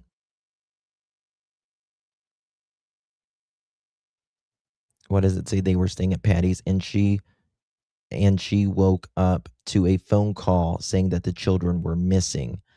What time was this phone call? Yeah.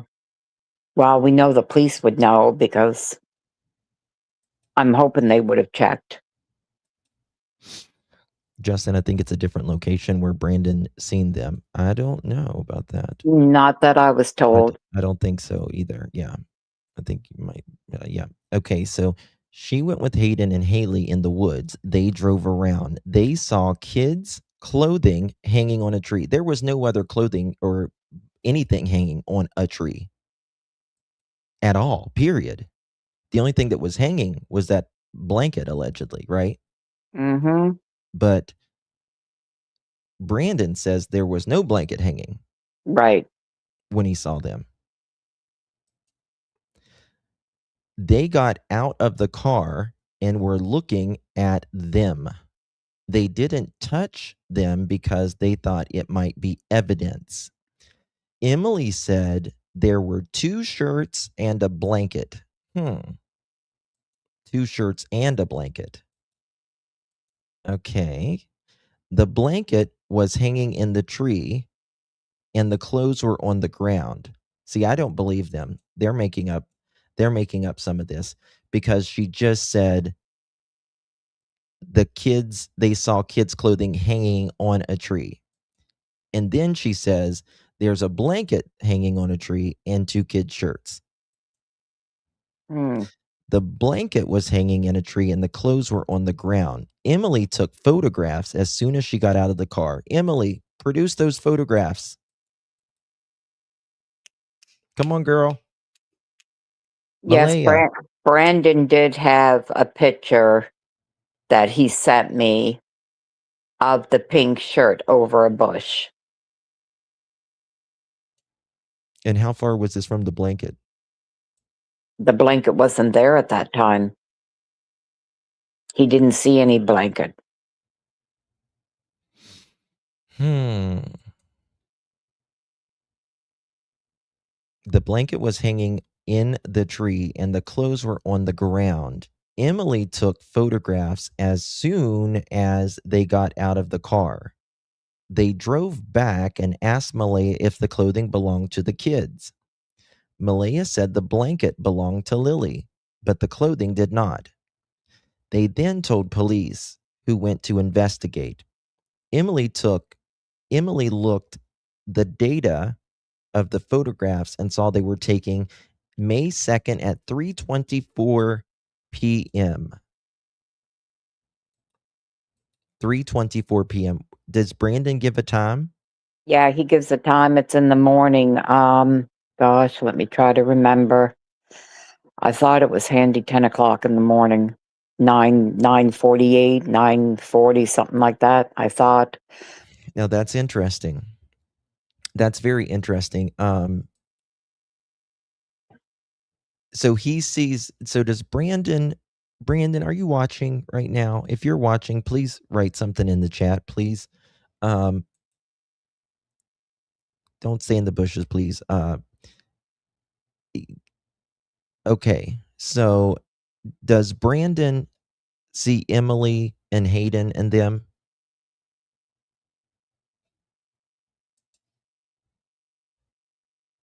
You're muted again. Oh, does Brandon see Emily and Hayden and them?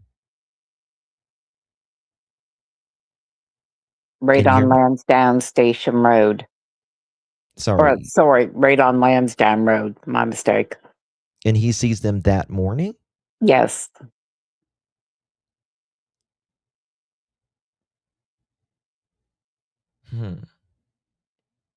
And does he give a time? I thought the time was around 9:40. Does he have, he gave you a picture. Does he have the metadata when he took that picture? Oh, yeah, he's got all that. That's very interesting. Amazing. It's amazing to me that people get threats whenever they're trying to look for a kid. You can F right off if you think there's a little threats is going to stop anybody. Go fuck yourself. Thank you, Michelle, for the unk alert. Appreciate you.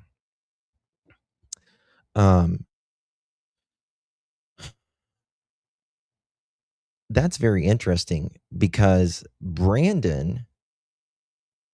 Okay. The time was 10:38 and 10:48 a.m.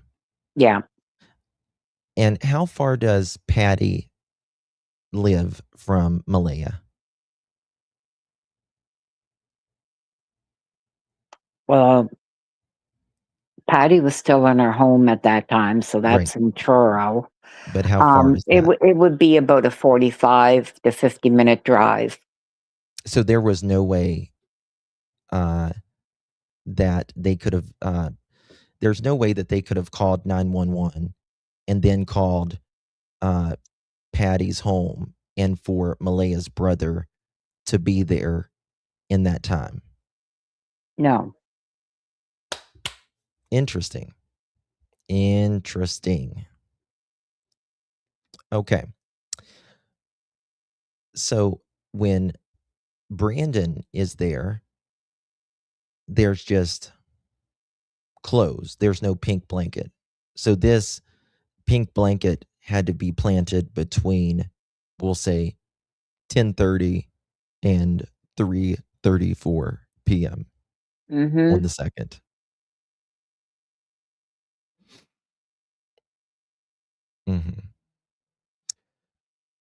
Yes, Hayden says he drove Patty to the home, right?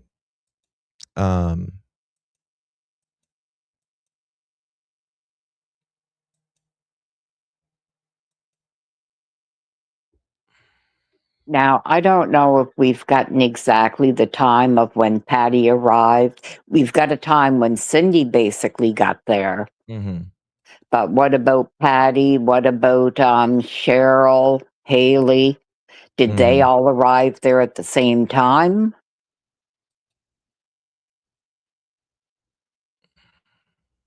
Well, who called him and told him all this as well?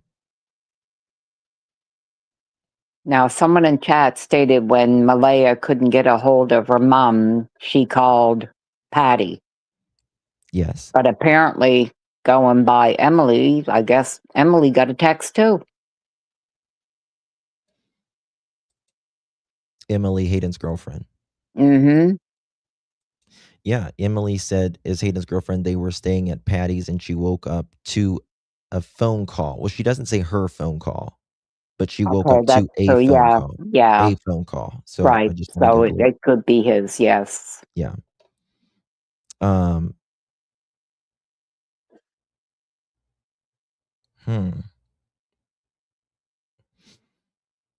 This is very interesting.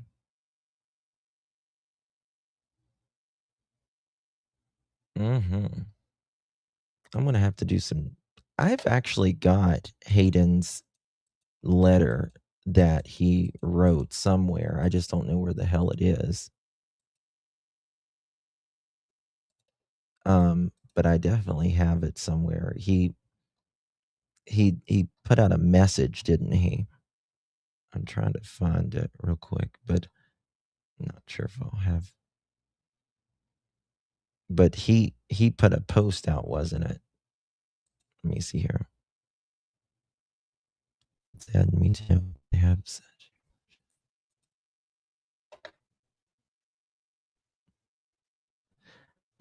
Daniel says here the blanket site was searched multiple times. The pipeline where the footprint was found multiple times. The dog also did the property here. Okay, that's something.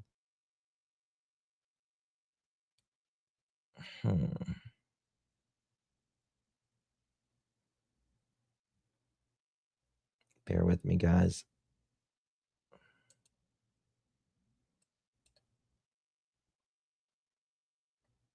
I'm gonna have to get with AB on something and see if this is interesting. We need to find out more because someone helped Daniel that morning. Someone helped Daniel. And whatever that was, something happened. Well, the only thing with me that, besides Malehya saying they stay out back, is everybody kept stating that no, Justin wasn't living there. Justin wasn't there. He lives quite a distance away. But then Logan was on another channel, and somebody asked Logan how Justin was doing. She said, well, Justin has his own problems. He's in the middle of a divorce. Yeah. Yeah. And that made me think, well, maybe that's why he was staying at his mom's. 1,000%. 1,000%. There's, yeah. I was told that Justin was having problems with, sorry, I'm trying to look for something at the same time. I was told Justin was having problems and he was staying with his mom for a minute. And, you know, Janie is, in my opinion, protecting her kids. You know, if you got one involved, can you imagine if you got two involved? You know, that's going to be even crazier. Yeah. So, I just, you know, I think it's Brad. He said the last call. If any of my mods or anybody in chat, if you can, if you've got what Brandon said on those posts, can you email me or text me to that number right there? I greatly appreciate it. Justin, Chance, and Adam, in my opinion, helped Daniel clean up. You know, I don't know. I really don't know, but I do believe it was either, you know, I think it could be Justin. I think it could be, you know, think about Malehya's family, okay? Malehya's family, you know, may want to throw Daniel completely under the bus, but can't if, for instance, her family is involved. Yeah. Right? So it's a catch-22. So that kind of makes me question some of Malehya's family as well. You know what I mean? That's where I've been at. So that would make it a little weird, if you ask me. So if you know, her, from what I understand, her and Hayden, are they half or full siblings? They're full siblings. Yeah, they're pretty close, right? Yes, they are. Yeah. Hayden, he stayed off and on at Patty's a fair bit too. That he would go back and stay with his mom from time to time, but he spent a lot of his time at Patty's. When Cody and Malehya lived together, Hayden spent a lot of time with them. And when she used to bring the kids for visits, Hayden used to come.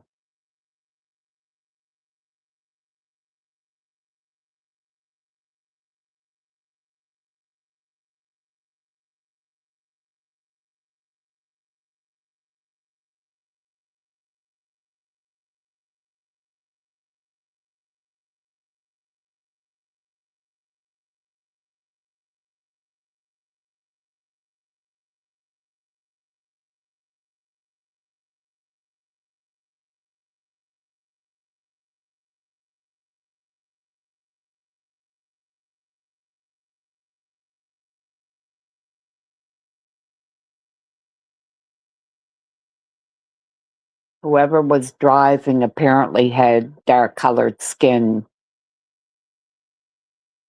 Oh shit, I was muted. I'm sorry. I I apologize. wasn't sure if you were muted or if you were looking up something.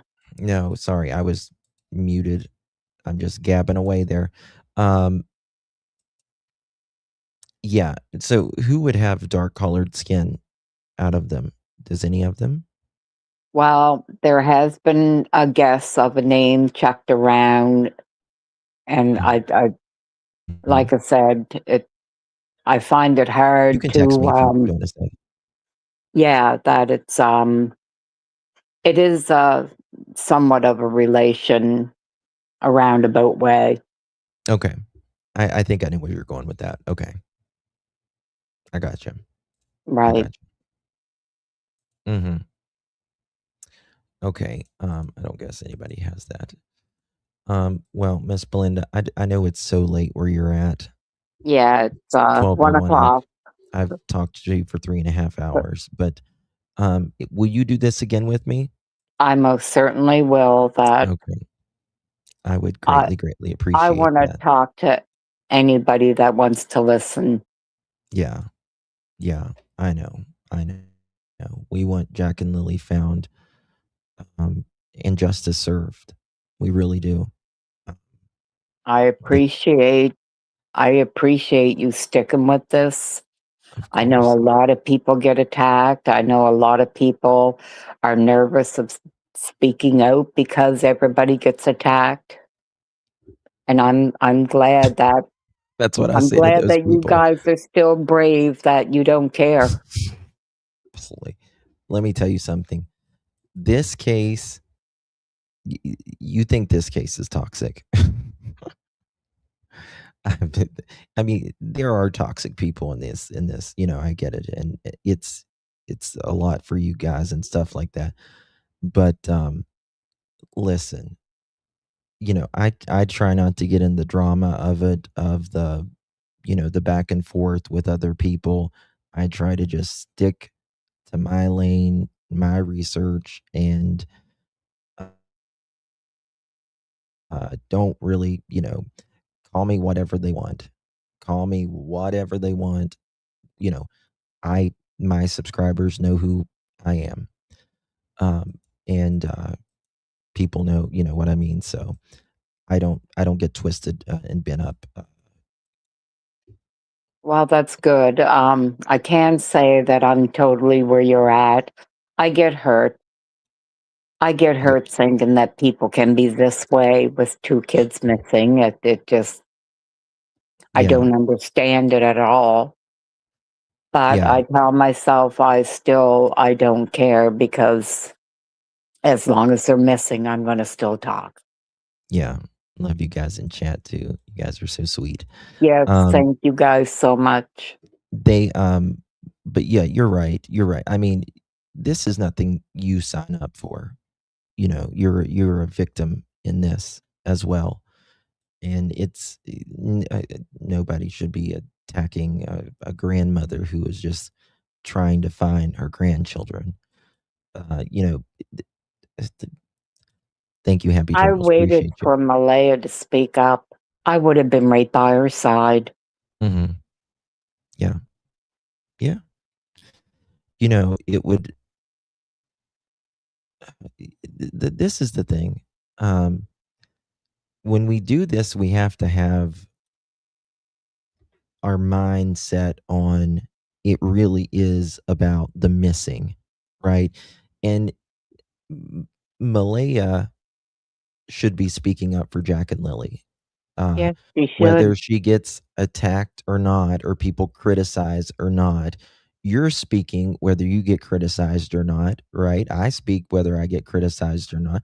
Right. This is the thing to do, right? And because another creator doesn't like us, or we disagree with the creator or something, we shouldn't make it about us. It's not about us and how we feel. It's about the missing. That's what it's about. That's it. That's Yeah. nothing more, nothing less. It is just about Jack and Lily. My opinion on something is not going to change uh, a damn thing, right? And like I tell my subscribers almost in every case, I am one of 8 billion on the planet. I just have my opinion. You can have yours, right? And the common goal should be finding Jack and Lilly, keeping their name out there for awareness, keeping their name in the algorithm. Of course, I do, a lot of other cases and stuff, but there are cases that come along that I don't want to say are special, but are special to each of us creators for whatever reason. And Jack and Lilly, Sebastian Rogers, Summer Wells, Michael Vaughn, like those are ones that are very, I hold very close. I've talked to everyone, all the family members in all the cases and stuff. And, we just, the only thing I don't understand is I've heard from her side of the family that while they don't speak with YouTubers, that I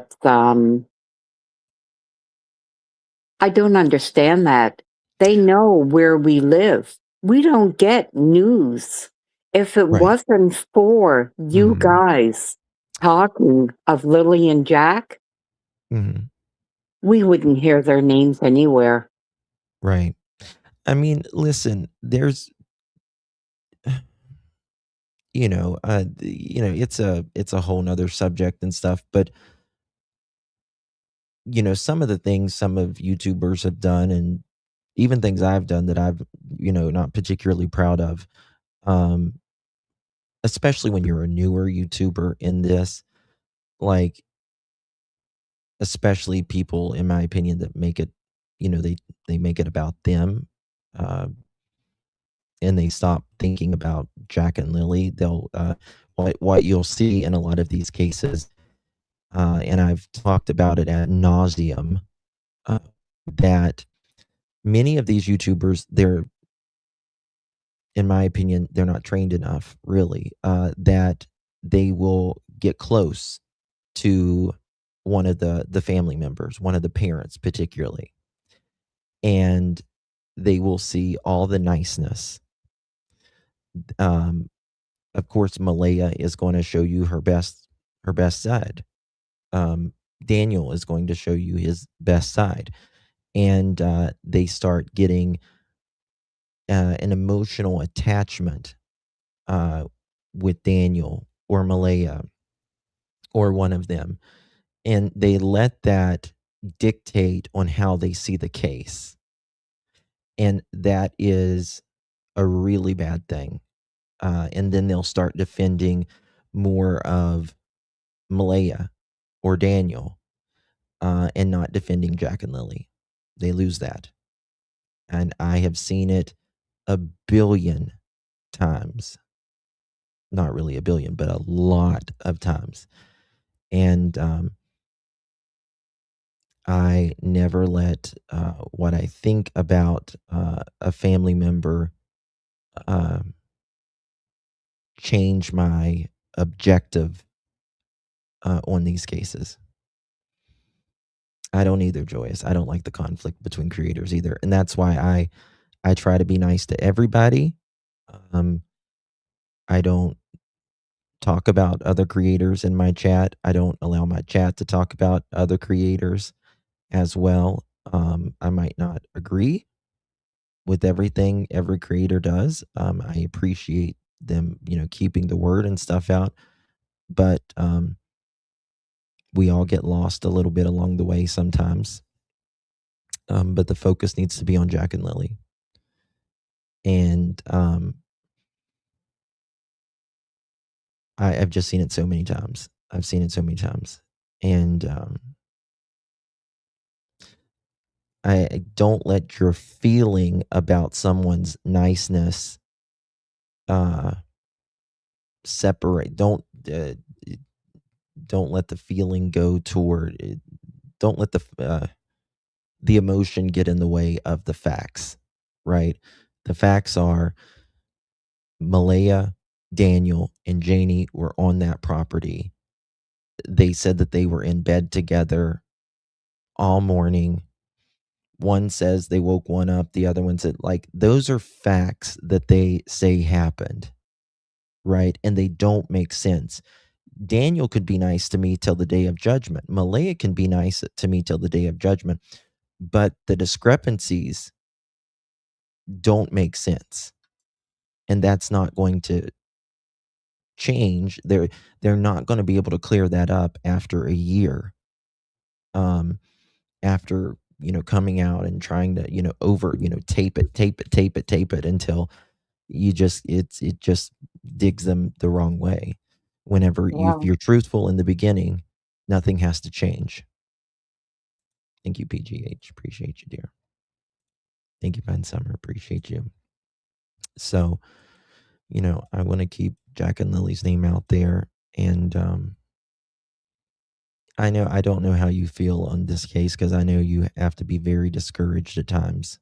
Very, very discouraged. I completely hear you. I can't say that I understand, because I've not been in your position. I've had a murder in my very intimate family. So I get, I get it, but I don't. You know what I mean? And we've just got to continually keep it out there. We just can't quit until justice is served. Yeah,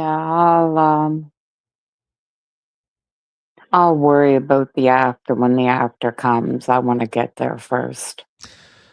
Well, like I say, we're not even halfway through it until someone is arrested. Yeah. Or they're found. Right. And that's when we're technically halfway through it. But I don't know if you think the RCMP is making progress or not, but I know it's slow, and you may feel completely different. But I do believe, in my opinion, that the RCMP is making progress, and they're being very strategic right now. I'm hoping so. I'm really hoping so. I still have faith that they know what they're doing. We had a young fella that went missing, and I know it took 2.5 years before charges were laid. Everybody basically knew what happened, but it still took 2.5 years. So I've kind of set myself to know that we might have a little ways to go yet. Yeah. I think we do have a little ways to go yet, but I do think that there are people that's scared right now. I think that they're very scared, and you can see it. I certainly hope so. You can see it. You can sense it. I mean, if you think the RCMP is, watching you whenever you're out of signal of a cell phone, and the helicopters are flying over you, I think you're a little nervous. That's my opinion. I do believe they're watching, though, very closely. And, I think it's Rob McGammon, or however you pronounce his name. I think you can tell that this keeps him up. This case does. And to me, I think he really cares, and he promises that he's not going to stop until. Yeah, well, I'm going to hold him to that promise. You and I both, sister, and a lot of others. A lot of others. We are. I wish Daphne and I could come up there and go incognito for about a week. I would ask you to stay here, but I only have 2 bedrooms. Oh, I would just love to. But the problem is I go live every day. I'd have to start making videos and pre-recording some videos so they would know I was out of town.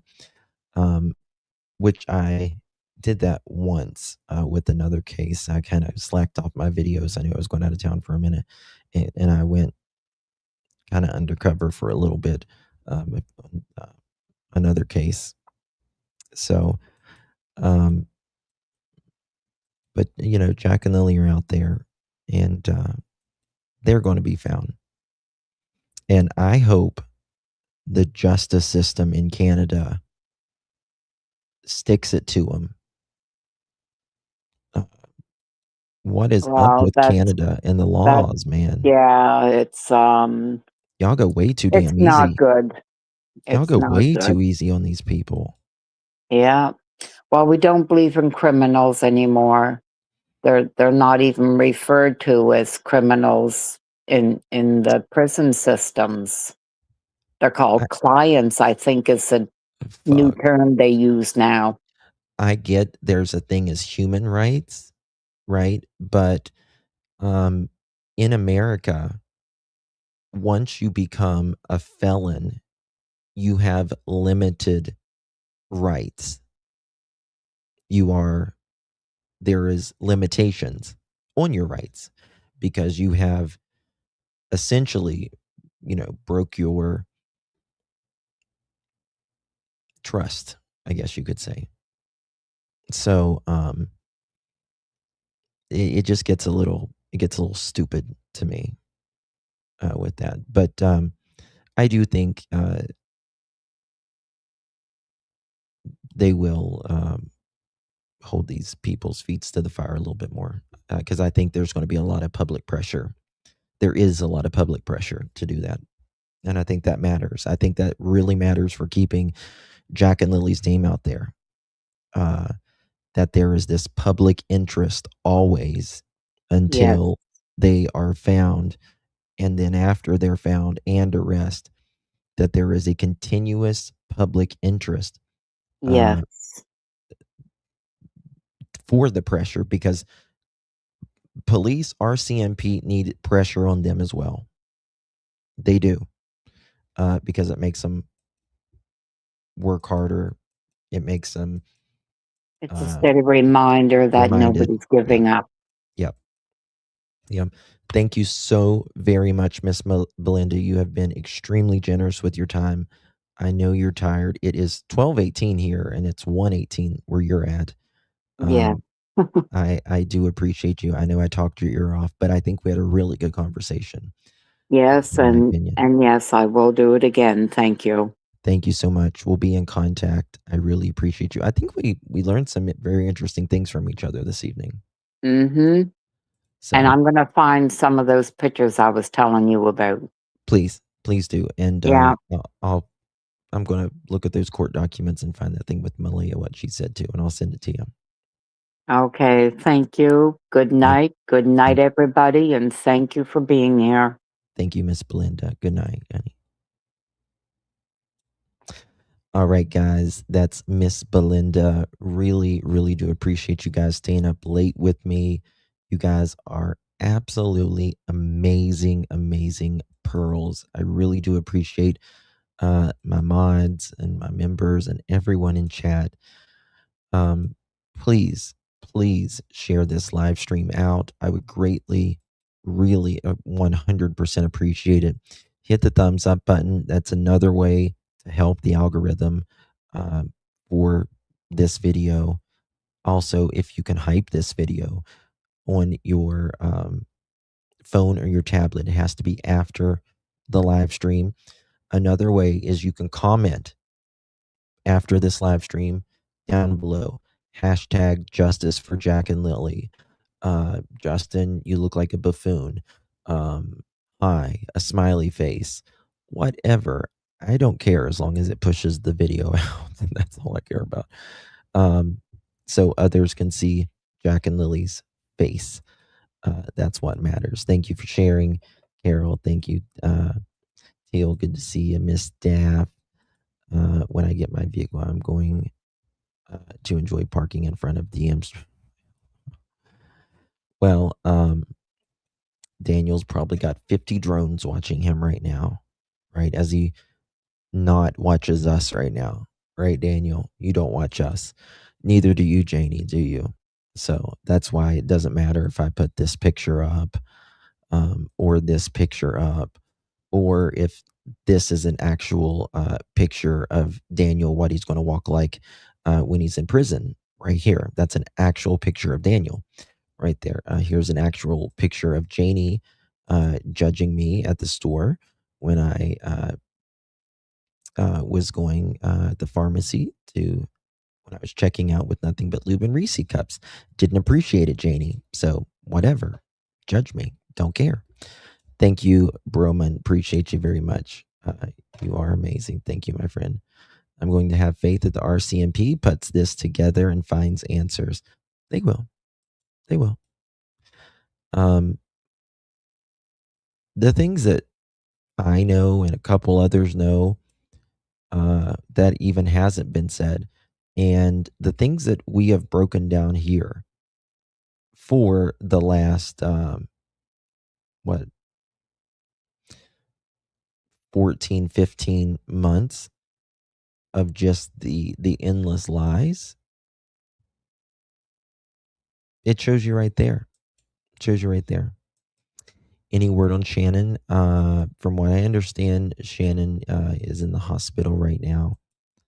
And please keep her in your prayers. She's in the hospital. Yeah, I don't want to say too much, but please keep her in your prayers. Yeah, I think it was a really good interview. Drone's only watching him at night when it is dark with their red, white, and blue light bar flashing. That is correct. That is correct. Hey, Cal, good to see you, baby. How you doing? BGH, Captain. Heard she got out today. Heard she got out today. Oh, Shannon? Good. Good. I'm glad she's out now. Good. All right, guys. Love you all. Really do appreciate you. Justice for Jack and Lilly Sullivan. Please don't forget to hit that thumbs up, double tap the screen, comment down below after this live stream, hype the O after the live stream with your mobile device, your phone or your tablet. Love you guys. Thank you again, Belinda. Special thank you to mods, members, chat, everyone. Appreciate you. Good night, everyone. Lord willing, see you tomorrow.